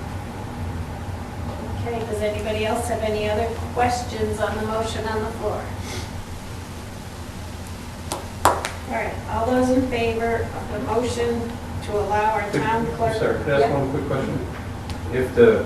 And I'm not saying that this will happen at all, but if the state somehow withdraws the grant, can we say in the text that the project wouldn't go forward? That would be a call to the attorney. Say something about dependent on, receipt of the grant, or, or. I could put it in a draft to him. Okay. Mhm. Because That's a question that I had. Do we have to allow for the bonding of the project before the grant is? But so just process so you know, we can't put the project out to bid until the state has a contract with us for the funding. So, That answers my question. so, Well, but what Now, goes out? bonding versus grant. we won't borrow the money Right. until sometime in the future, probably Way in the future. a year and a half to 2 years Yeah. from now. But we can't go out to bid until the state gives us a contract saying the money's ready and available for you. So at that Money point, we're borrowing. So saying the grants. first action is, so we can't do anything until the state gives us a contract that says, you do X, we give you this. So they can't renege on that once they have that contract. So we cannot even go out to bid until the state comes up and says, here's your money. You do X, Y, Z, we give you. But on the next part that we're going to be talking about, it says that we're going to be authorizing the issuance of $1,700,000 bonds. And I'm not happy with that. That's what I'm saying. But we're not We do that with really. everything. The school project is the same way. We have it grossed Well, I up understand, to but include the this is a reimbursement. This is a little different for me. The issue with the numbers in the resolutions that are further down in the agenda is we have to do the entire project because the grant is not, I know it is a set total amount, but we don't have that amount. What if the project ends up being less than 1.7 million and then our 50% match on the project is going to be less than 850,000? So we're required to, or 750, we're required to put the total amount of the Our project. match is still 850. Yeah, okay, thank you. If we could just. We'll get to that, yeah, we'll get to that. Because Amanda has an email from Glenn Santoro Yeah. from late this afternoon. I'm Okay, all sorry, bond council. right. Next.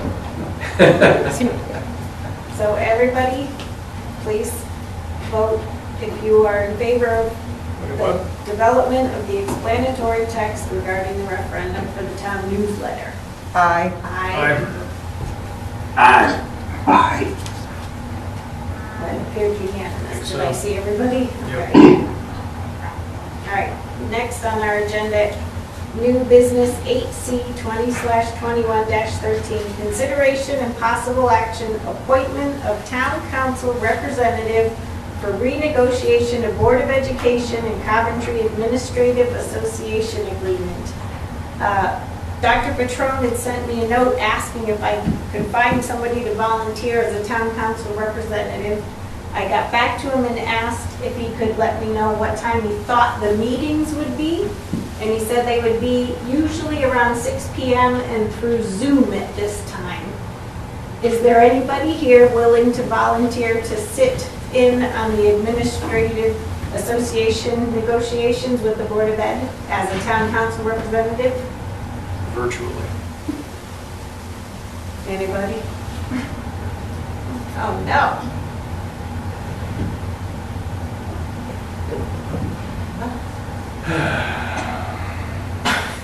I don't have time. Because I'm running for the Senate. I'm going to be a little busy. I can appreciate it. And teaching. I might not even be home by 6 months. All right. Well, if anybody should have a change of heart, please let me know.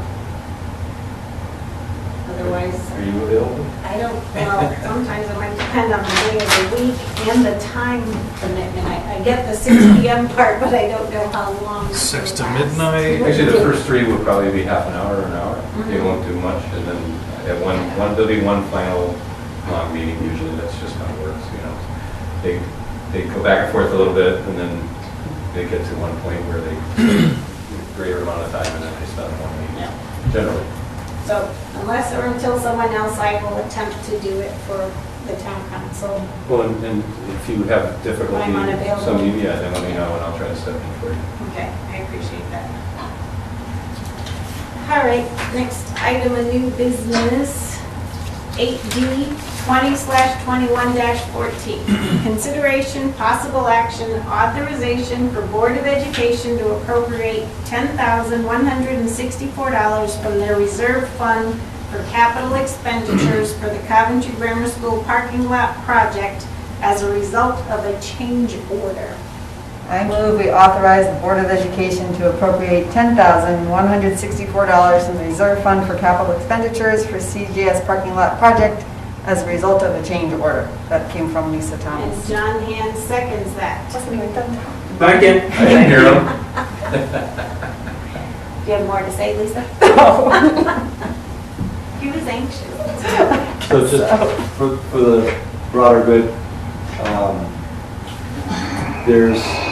was a dumpster fence, and they added a second dumpster for recycling, and that one wasn't behind a fence, so as part of this, they'd like to have kind of one fence for the whole area, and we already had kind of gone beyond what our original budget estimates were for that project, because we added additional spaces for additional buses. So we really had to say we just can't keep going up, and we wanted to pay for it. Can I ask a question? I don't want to overthink what somebody else has gone through, but at this time, is a recycling dumpster worthwhile? You have to have it legally, number one. And do you honestly, in Hartford, I see we have the two side by side, and the darn garbage men come, they pull up, they take the recycling, they throw it in the garbage dumpster, and they and I call We're week not after Hartford. week. Oh my goodness. We're not Hartford. But the point, we are having trouble where we all recycle and then we're not getting the rewards for our efforts any Still- longer. It's still about $30 less per It ton. is, okay, good, good to hear. So it's not, we used to be $30 to the plus, but now it's like $35 versus $64. So it's still cheaper and a little environmentally better. So I had observed the board finance committee meeting talking about this, and I thought they had recommended taking it out of their tuition account, but I guess the full council must have, the board must have changed their recommendation. They recommended taking something else out of their tuition account, I thought. Okay. It doesn't matter, I'd this have is to their look back request, at I'm not that. saying I'm going to try to change their request or anything. Why is it labeled? You're not taking offense at the offense. Why is it labeled the parking lot project as opposed to the fence? Well, it was part of, we had to remove the old fence. So it's more work than, It's like a change order. okay, yeah. So the contractor's doing, was doing it as they're there. Got it. Patient is open, so you can fix it while you're in there. Sure. All right. Everybody in favor of approving the authorization for the Board of Ed to appropriate $10,164 from the reserve fund for capital expenditures for a parking lot change order, please say aye. Aye. I That is unanimous. Next item in new business, 8E, 20/21-15, consideration and possible action, call to town meeting for, and we have 3 items. We're going to address them one at a time. Yeah. Okay, so the first one is purchase a portion of Stewart property on Knollwood Drive for open space and future Department of Public Works use. Where's it say that? It says other purposes. No, Nope. on the On agenda. my agenda. Oh, the agenda, I'm sorry.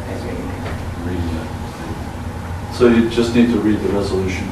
Okay, that, not the conduct. The one that says special, I got a legal notice.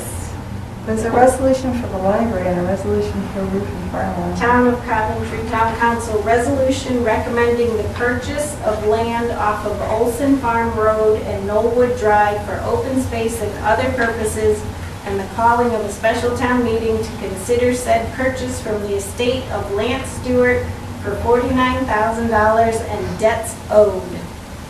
Resolved that the Coventry Town Council recommends to a special town meeting convened pursuant to section 9-3, parentheses A of the town charter, the following question, quote, shall the town of Coventry approve the purchase of land from the estate of Lance Stewart to both satisfy debts for court-ordered property cleanup, parentheses, approximately 4.5 acres, close parentheses, and acquire approximately 7 acres of dedicated open space as shown on a map entitled, quote, Town of Coventry, Stewart and Town of Coventry lot line modification C-06, close quote, off of Olson Farm and Knollwood Drive for the agreed upon amount of $49,000. Close quotes again. The purchase shall There's not no be open quote on that one. The purchase shall not be made until the same has been voted by the town at a special town meeting called for such purpose. Further resolved that a special town meeting of the electors and citizens qualified to vote at town meetings of the town of Coventry will be held at the Veterans Auditorium, Coventry High School, 78 Ripley Hill Road, Coventry, Connecticut, on August 27, 2020 at 7 p.m. for a vote on the following question. Shall the town of Coventry approve the purchase of approximately 11.5 acres of land located off Olson Farm Road and Knollwood Drive for open space and other purposes from the estate of Lance Stewart for $49,000 in debt owed? Is that enough reading? Okay.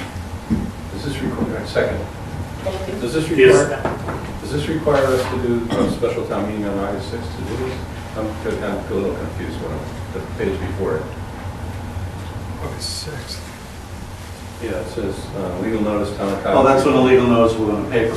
Well, it's going to go in the paper, but it says special town meeting August 6th. Does that mean we have to have a special town meeting on August 6th? No, Okay. Why does it say that? where are you? First page. Notification. It says date instead. No, above that. Oh, that's the date of the legal notice. Yeah. Sorry. Okay. Oh, legal notice for the special town meeting dated August 6th, not on the date of August 6th. Yes. In the ad, it says commence on August 27th. Yeah, I see that in the body. I'm just, okay. That would be fun. Any questions or any discussion? Are we doing this? Yeah. Moving forward. Yeah, just making sure everybody has a chance if they want to say anything. All right, all those in favor of approving this portion of our motion, Resolution. it's a call to town meeting, is what we're doing right now. Correct? To vote on this. We're doing each one of these, right? Right. All right. is We'll let everybody- one. So we have to vote on the resolution though, right? Vote on the resolution that Julie just read. Yeah. Aye. Matt and I are All those in ready. favor of voting on the resolution I just read, please say aye. Aye. Aye. Aye. All right, thank you. Next, consideration and possible action called a town meeting for a school roof renovation and fire alarms. Now, this is a lot more reading. Yeah. First I gotta find it. Oh, maybe I don't. It was the very last attachment. It's not in my printed agenda packet. It should be. Guess we can't read it. So I have like a February 2019 thing in front of me. And then I have a letter from Robinson and Cole. Yep, after that. Okay. Keep going, keep going. Okay. So the resolution begins here. Resolution appropriating $2,780,000 for the replacement of roofs and fire alarm system at various town schools and the high school, middle school complex, and authorizing the issuance of $2,780,000 in bonds of the town to meet said appropriation and pending the issuance thereof, the making of temporary borrowings for such purpose. I can't find it anywhere in my packet, though. It's in, It's Sure the it's last, here somewhere. it's there. And Keep going. Just click the link. Thanks, man. And how much are we actually intending to borrow? Hold on, I just have that up. 2.78. 1.53, Okay, so 1.53 million is what we intend to borrow. correct. Just to have the record That show includes that. 100,000 there. You know, I got a lot about the library, which is like this thick, so I can't figure out where it This resolution was after the library resolution. Yeah, it was right after. is. What's going on with that? I didn't read them out of order from my agenda. Nope. Okay. So I just I read. did the agenda before he had Do this. you want the looking to read the resolution on the roofs and fireworks? That's what I we're- read a paragraph, Okay. You have to read the whole thing. but like after discussion on the resolution, councilperson blank. No, you have to No, read the keep whole going. resolution. It's further down, it's further in your Right, agenda than you have it, that. I'll read it. I you guess don't if feel you like see reading it. If you want to do it, Part of it? We don't know. This is like. It's Then way it in the jumps back. I jump back to school. So- Oh, because you're on a Resolve. hard copy. Yes. Yeah. Yeah, it's, I'm like, it's click the further, link. it's way further. Drop my iPad.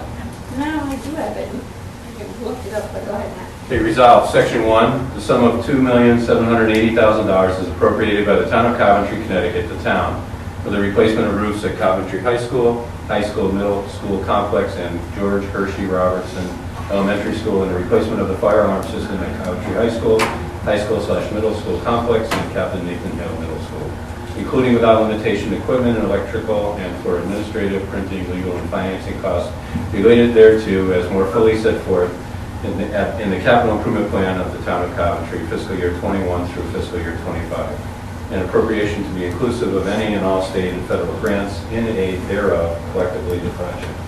Section 2, to meet said appropriation, $2,780,000 bonds of the town or so much thereof as shall be necessary for such purpose shall be issued maturing not later than the maximum maturity permitted by the general statutes of the state of Connecticut, revisions of 1958 as amended from time to time, the Connecticut general statutes.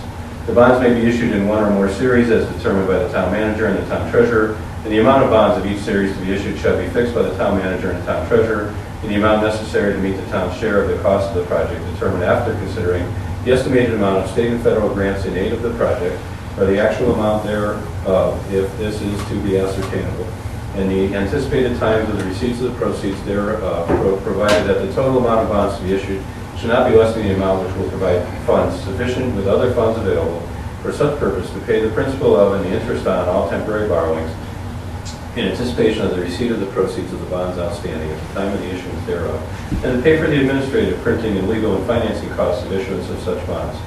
The bond shall be of the denomination of $1,000 or a whole multiple thereof, be issued in fully registered form, be executed in the name and on the behalf of the town by the facsimile or manual signatures of the town manager and the town treasurer, bear the town seal or a facsimile thereof, be certified by a bank or trust company, which bank or trust company may be designated the registrar and transfer agent, be payable at a bank or trust company, and be approved as to their legality by Robinson & Cole LLP, attorneys at law of Hartford, Connecticut. The bonds shall be general obligations of the town, and each of the bonds shall recite that every requirement of law relating to its issue has been duly complied with, that such bond is within every debt and other limit prescribed by law, and that the full faith and credit of the town are pledged to the payment of the principal thereof and interest thereon. The aggregate principal amount of the bonds of each series to be issued, the annual installments of principal, redemption provisions, if any, the certifying registrar and transfer agent and the paying agent, the date, time of issue and sale, and other terms, details, and particulars of such bonds, including the approval of the rate or rates of interest, shall be determined by the town manager and the town treasurer in accordance with the Connecticut general statutes. Section 3, such said bonds shall be sold by the town manager in a competitive offering or by negotiation in his discretion. If sold in competitive offering, the bond shall be sold at not less than par and accrued interest on the basis of the lowest net or true interest cost to the town. A notice of sale or a summary thereof describing the bonds and setting forth the terms and conditions of sale shall be published at least 5 days in advance of the sale in a recognized publication carrying municipal bond notices and devoted primarily to financial news and the subject of state and municipal bonds. If the bonds are sold by negotiation, provisions of the purchase agreement shall be approved by the town manager and the town treasurer. Six Second. more. Pardon? 6 more. Section 4, the town manager and the town treasurer are authorized to make temporary borrowings in anticipation of the receipt of the proceeds of said bonds. Notes evidencing such borrowings shall be signed by the town manager and the town treasurer, have the seal of the town affixed to be payable at a bank or, I just read all this, at a bank or trust company designated by the town manager, be approved as to their legality by Robinson & Cole LLP, attorneys at law of Hartford, Connecticut, and be certified by a bank or trust company designated by the town manager pursuant to section 7-373 of the Connecticut general statutes. They shall be issued with maturity dates which comply with the provisions of the Connecticut general statutes governing the issuance of such notes, as the same may be amended from time to time. The notes shall be general obligations of the town, and each of the notes shall recite that every requirement of law related to its issuance was duly complied with, that such note is within every debt and other limit prescribed by law, and that the full faith and credit of the town are pledged to the payment of the principal thereof and the interest thereon. The net interest cost on such notes, including renewals thereof, and the expense of preparing, issuing, and marketing them, to the extent paid from the proceeds of such renewals or said bonds, shall be included as a cost of the project. Upon the sale of the bonds, the proceeds thereof, to the extent required, shall be applied forthwith to the payment of the principal of and the interest on any such notes then outstanding, or shall be deposited with a bank or trust company in trust for such purpose. Section 5, the town manager is authorized in the name and on behalf of the town to apply for and accept any and all federal and state loans and/or grants and aid of the project, and is further authorized to expend such funds in accordance with the terms hereof and in connection therewith, to contract in the name of the town with engineers, contractors, and others.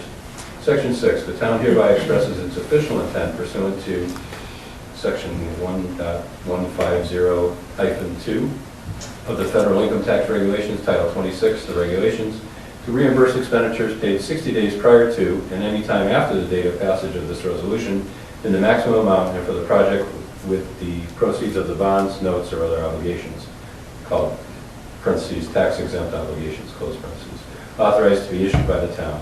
The tax exempt obligation shall be issued to reimburse such expenditures not later than 18 months after the later of the date of the expenditure or the substantial completion of the project, or such later date the regulations may authorize. The town hereby certifies that the intention to reimburse as expressed herein is based upon its reasonable expectation as of this date. The town manager or his designee is authorized to pay project expenses in accordance herewith, pending the issuance of tax-exempt obligations and to amend this declaration. Section 7, the town manager and the town treasurer are hereby authorized on behalf of the town to enter into agreements or otherwise covenant for the benefit of bondholders to provide information on an annual or other periodic basis to the Municipal Securities Rulemaking Board, the MSRB, and to provide notices to the MSRB of material events as enumerated in Securities and Exchange Commission Exchange Act, Rule 15C2-12, as amended, as may be necessary, appropriate, or desirable to effect the sale of the bonds and notes authorized by this resolution. Any agreements or representations to provide information to the MSRB made prior hereto are hereby confirmed, ratified, and approved. Section 8, the town manager is hereby authorized on behalf of the town to enter into any other agreements, instruments, documents, and certificates, including tax and investment agreements for the consummation of the transactions contemplated by this resolution. Section 9, this resolution shall become effective upon its approval by the town electors and persons qualified to vote in the town meeting at a duly warned town meeting and adjourned town meeting and referendum to be held pursuant to Section 9-1 and Section 9-3E of the town charter. The moderator explained that, keep going? No. That's it, right? We all set. Second? So Matt Senior motion, Matt Junior just seconded.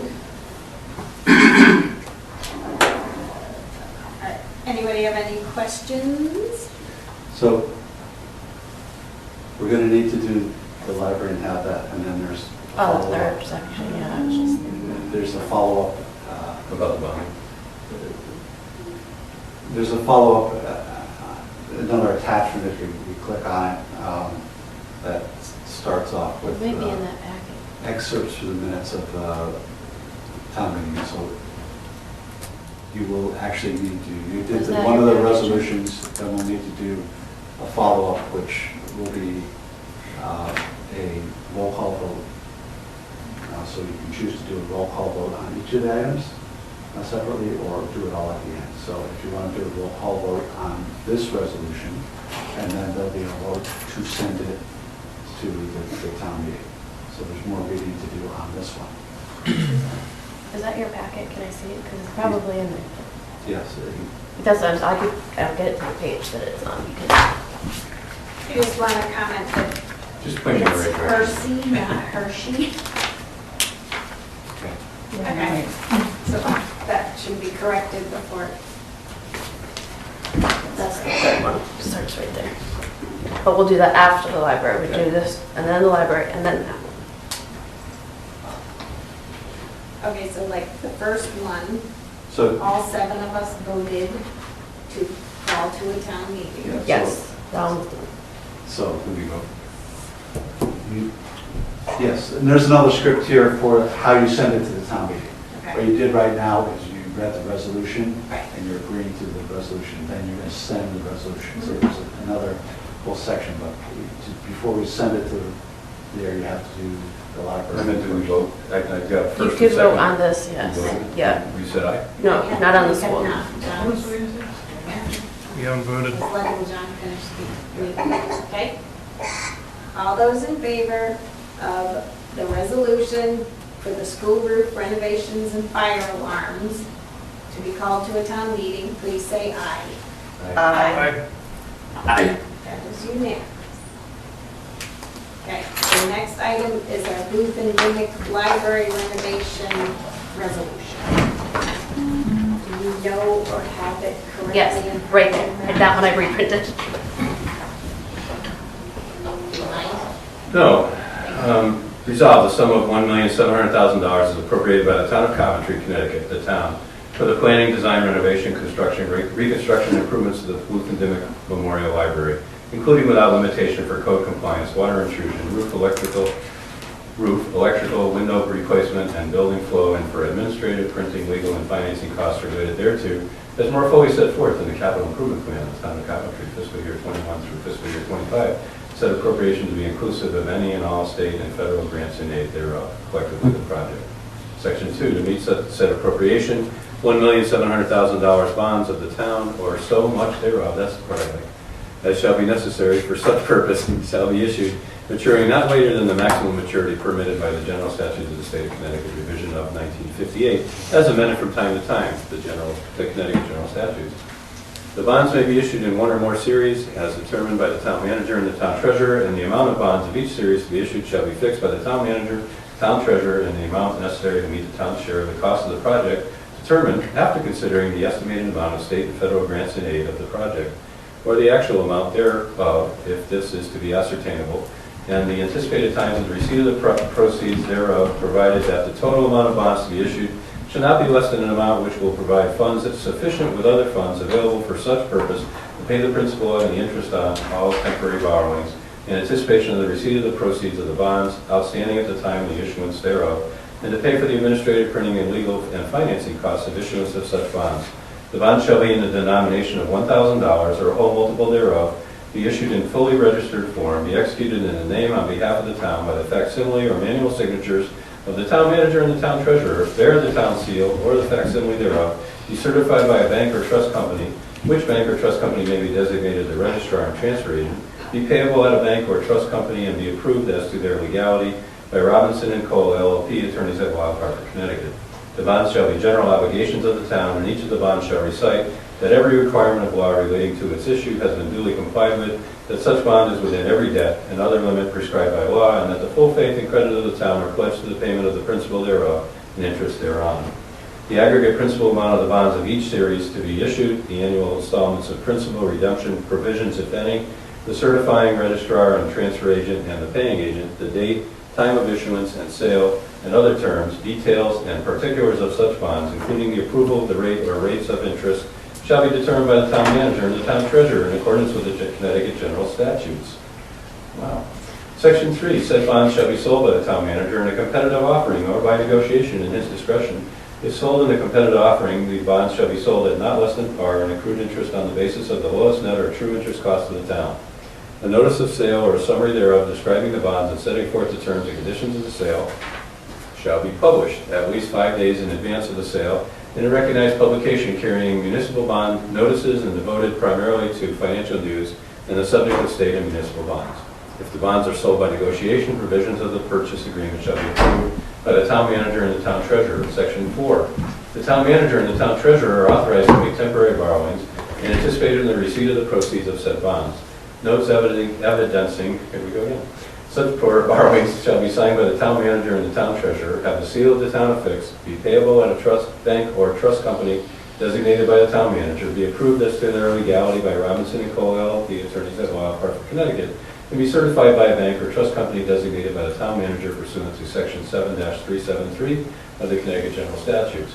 They shall be issued with maturity dates which comply with the provisions of the Connecticut General Statutes governing the issuance of such notes, as the same may be amended from time to time. The notes shall be general obligations of the town, and each of the notes shall recite that every requirement of law relating to its issue has been duly complied with, that such note is within every debt and other limit prescribed by law, and that the full faith and the credit of the town are pledged to the payment of the principal thereof and the interest thereon. The net interest cost on such notes, including renewals thereof and the expense of preparing, issuing, and marketing them, to the extent paid from the proceeds of such renewals or said bonds, shall be included as a cost of the project. Upon the sale of the bonds, the proceeds thereof, to the extent required, shall be applied forthwith to the payment of the principal of and the interest on any such notes then outstanding, or shall be deposited with a bank or trust company in trust for such purpose. Section 5, the town manager authorized in the name and on behalf of the town to apply for and accept any and all federal and state loans and/or grants in aid of the project, and is further authorized to expend said funds in accordance with the terms hereof, and in connection therewith to contract in the name of the town with engineers, contractors, and others. Section 6, the town hereby expresses its official intent pursuant to, that's subsection, what does that squiggle mean? What is it? Subsection 1.150-2 of the federal income tax regulations.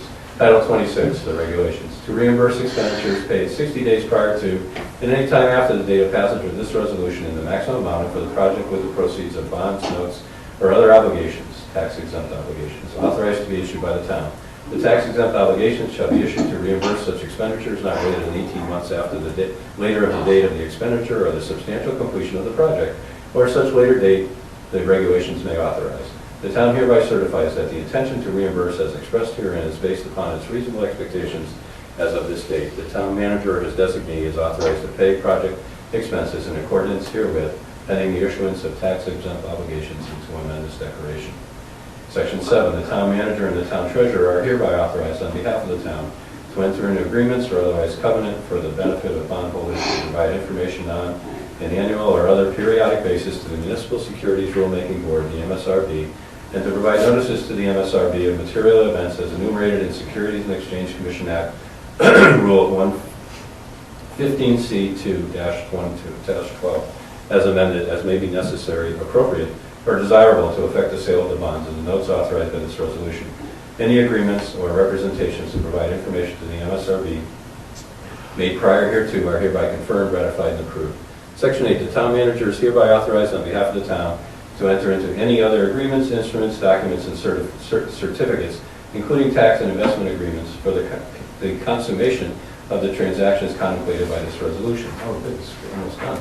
Section 9, this resolution shall become effective upon its approval by the town electors and persons qualified to vote in town meeting at a duly warned town meeting and adjourned town meeting and referendum to be held pursuant to Section 9-1 and Section 9-3E of the town charter. The second. Thank you, John Hannon. Do you want to elaborate on that? All right. You don't, do you need an elaboration? No, thank you. We didn't see it visually, did we? Yeah, he put up his sign. Oh, good. Yeah. So John Elsa, sir, in one part it does mention window replacement, and I thought that was something that was, No, there's window replacement there for are the, some. yes, the area up in Church. And they're also a, what's the second project if they have money? What's that called? Windows, They're an ad alternate also. different windows. All right, anybody have any questions? Matt, are you comfortable with the language? Is there something we need? Yeah, no, I think it's fine. Sorry. So just for the minutes, the intention here is that no more than $750,000 of bonding or borrowing will be done, and it's contingent on the state coming up with the $850,000, and we'll come up with the additional $100,000 of money that we already have on hand for the minutes. Agreed. Thank you. And also, for the record, you had made a change, so it read $1,700,000. Has Laura Stone adjusted the agenda with the attachment? No, we just got that today. Okay, but So will it? the minutes will you- reflect what's read. But the agenda will never change, this attachment will be attached to it? But the minutes will reflect what you actually acted on. We can't change the agenda because that's what's there. That's what We was can't there. move to change it. To correct. Well, I think You do that through the minutes of this meeting by your actions. I know, but I I will understand you. admit that when I try to research or look back, I might look at the agenda, or I might read the minutes, but to do everything and watch, I know it's all available to us, but if something is left out there that's not accurate, it doesn't feel right to me. Because in the event that I happen to go back and say, oh, let me look at the agenda from when we agreed to the bonding package, then but so noted. Please read the minutes, everybody, if you want. All right, so everybody in favor of sending the Booth and Dimick Library renovations as Matt Senior read to town meeting, please say aye. So the project totaling $1.7 million. The project totaling $1.7 million as Matt read, please say aye. Aye. So this is where it gets, Okay, Aye. so next, John Elsesser. well, Oh, we need our maps. because I have to show it first. I can put mine on. So this is where you pull them back together and you send the two resolutions that you consider to the town meeting. So this one, you have to change in each of these cases that to 1.7. I start from up here or down here? So you start here to make a motion that will then be seconded, potentially, to instruct the town manager and town clerk be authorized to direct a call to a special town meeting to the Coventry High School Veterans Auditorium That's what that says. at August 27th at 7:00 p.m. And then all these numbers are changed, we have to keep them every year. And then this is on George Percy, Robertson School, and Coventry Grammar School. If I get to the written parts, then I need help on that. So start my first sentence with, I move that Yes. the town manager and town clerk be authorized and directed to call a special town meeting to be held in the Coventry High School Veterans Memorial Auditorium, is that what it is? On August 27, 2020, at 7 p.m. Eastern Time for the following purpose. To consider resolutions entitled Resolution Appropriating $1,700,000. Catch me every time. I will. For the planning, design, renovation, construction, reconstruction, and improvements to the Booth and Dimick Memorial Library, and authorizing the issuance of $1,700,000 bonds of the town to meet said appropriation. See, this is the part of that one. And pending the issuance thereof, the making of temporary borrowings for such purpose, and the resolution appropriating $2,780,000 for the replacement of roofs and the fire alarm system at various town schools and at the high school/middle school complex, and authorizing the issuance of $2,780,000 bonds of the town to meet said appropriation, and pending the issuance thereof, the making of temporary borrowings for such purpose. Second. No, I'm not done. Couple more pages. I'm contemplating. And further, that such special town meeting be adjourned, and after completion of the foregoing item, to an adjourned town meeting, a referendum be held on November 3, 2020, for a vote on the following questions. 1. Shall the resolution entitled Resolution Appropriating $1,700,000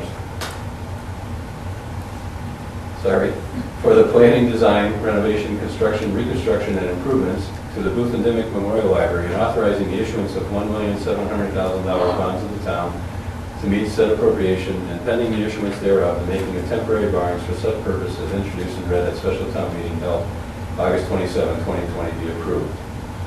The ballot for said question shall read as follows. Shall the resolution making an appropriation of $1,700,000 for the planning, design, renovation, construction, reconstruction improvements to the Booth and Dimick Library be approved, yes or no? Number 2, shall the resolution entitled Resolution Appropriating $2,780,000 for the replacement of roofs and the fire alarm system at various town schools and the high school/middle school complex, and authorizing the issuance of $2,780,000 of bonds of the town to meet said appropriation, and pending the issuance thereof, the making of temporary borrowings for such purpose as introduced and read at a special town meeting held August 27, 2020 be approved. The ballot label for said question shall read as follows.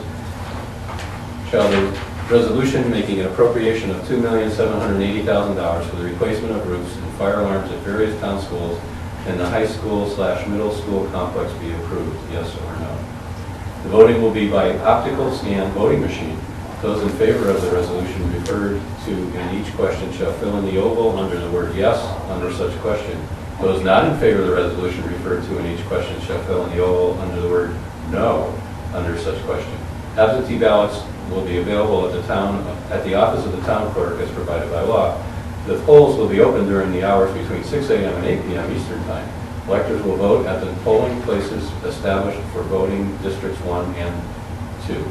The voters who are entitled to vote by reason of Section 7-6 of the General Statutes of Connecticut, as amended, may vote at District 1. Absentee ballots will be available in the office of the town clerk as provided by law. The polling places are as follows. District 1 is the George Hersey Robertson School. I can't read anything here.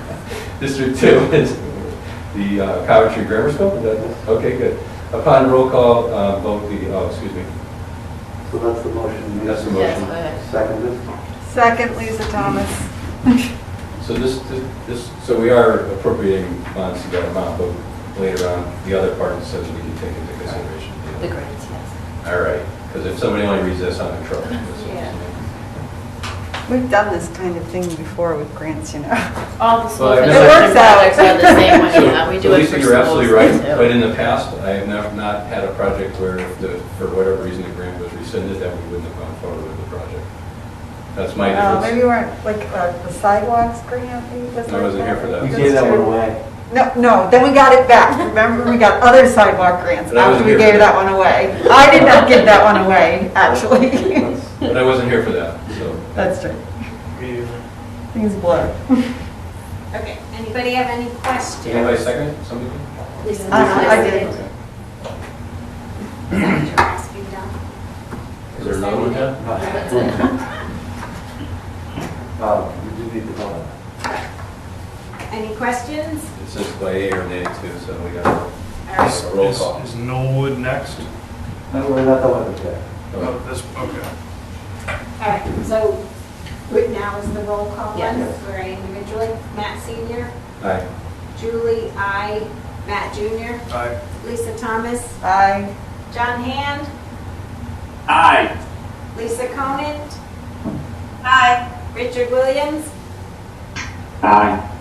unanimous. Voices were easier. So Yes, okay, so what's next, or we're set with? done with We're this. done with those. Okay. So our citizens know that on November 3rd, when they go to vote, they will vote in our presidential election, and then there will be 3 separate questions? No. 2. 2 separate questions, the library renovation project and the school roof project. First, we have to go through a town meeting to send it to that. Okay. And just so people know, we reserve both the auditorium and the lecture hall, so we get in the numbers of people, so people will be able to check in. And then we're working on a system where you might have like a valid card that you can hold up the vote unless somebody goes for a thing. But it's somewhat of a pro forma, but it has to be voted to go to the referendum. So on Are you the, coming closer again? Because I'm going to take this off if you're not. on the evening of August 27th in the Veterans Auditorium, we will have 3 questions. 3 questions. The first one will be on the purchase of land, which does not go to the referendum. It's just, that is voted on by the people present. And then we'll have question 1 on the school roofs and question 2 on the library, which we could keep Adjourned to adjourned to the November, referendum. where you have to fill in a little roll. Okay. If they change it to a box of resolutions, When he read optical scanner, I was envisioning a computer to scan your eye. Okay. How does it know? I'd go for that. Okay, so we are set to move on. Item of new business 8F 20/21-16, consideration possible action to dissolve an ad hoc water supply committee. This was discussed at steering. Our town manager indicated that this was established and they have not met for some time now. It's not a necessary committee. Move to dissolve the committee. Second. Who seconded it? Lisa Thomas. Aye. All those in favor, please say aye. Aye. Aye. Unanimous. Yep. New business 8G 20/21-17. Consideration, possible action, proposed ordinance changes for creation of Coventry Fire and EMS. It says Department 18. Does Is it this come from station steering 18? or anywhere? Has anybody reviewed this? We did review this? it in Depart- steering. Yep. And you guys are happy? Well, if you haven't read it, Reading it and You might- understanding it might be two different you things. might want to. Out loud? Yes. You've been doing such a good job. It's like a little bedtime read aloud. Good, I'll fall asleep. So if this is acceptable to you, then we need to figure out a public hearing.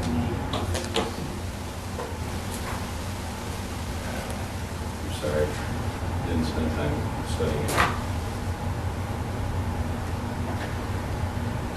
And does Am I hearing a move to table, Matt? steering recommends this to us? You reviewed it and you're good with it? We did. Yep. I saw the new Station 18 flag flying at the Merrill Meadow, no, not Merrill Meadow. You know where I live, substation, Merrill Mill Road. Right, would you go along with that, John? Are you encouraging me to table?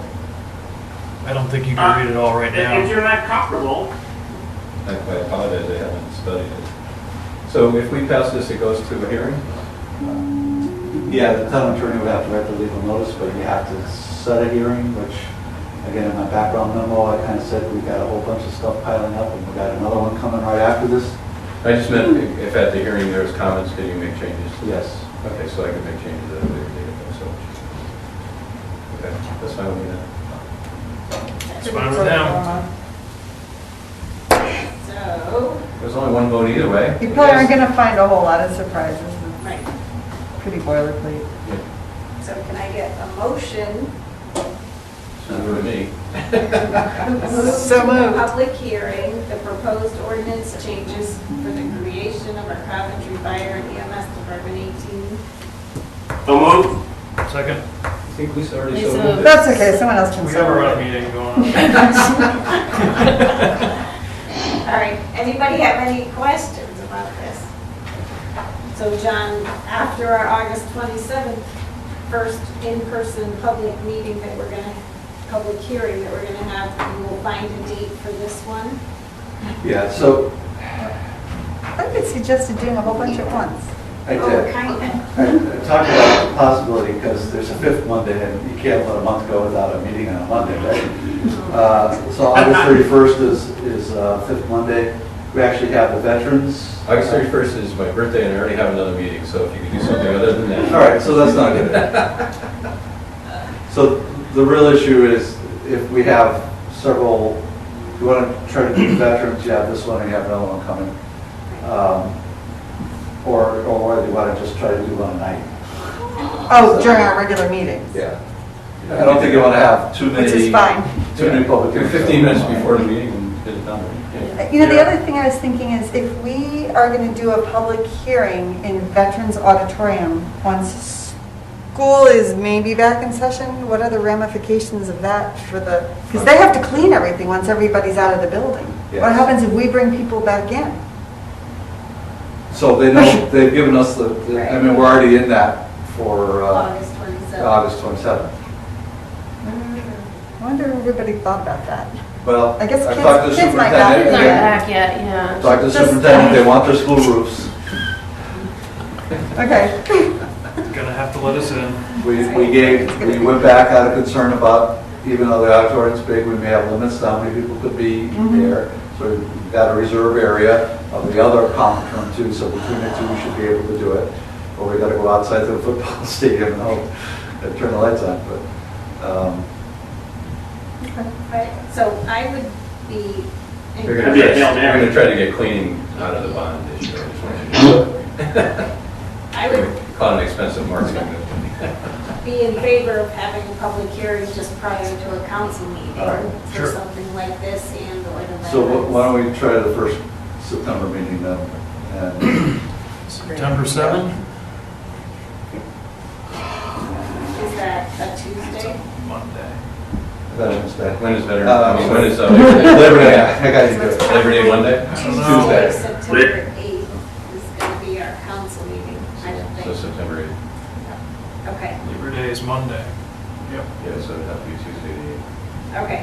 Got it. So, All right, so we'll go for 9/8 at 7 o'clock. all right, all those in favor of this, please say aye. Aye. Aye. Aye. That is unanimous. Next item in new business, 8H 20/21-18, consideration and possible action modifications to the public gathering ordinance 70-88.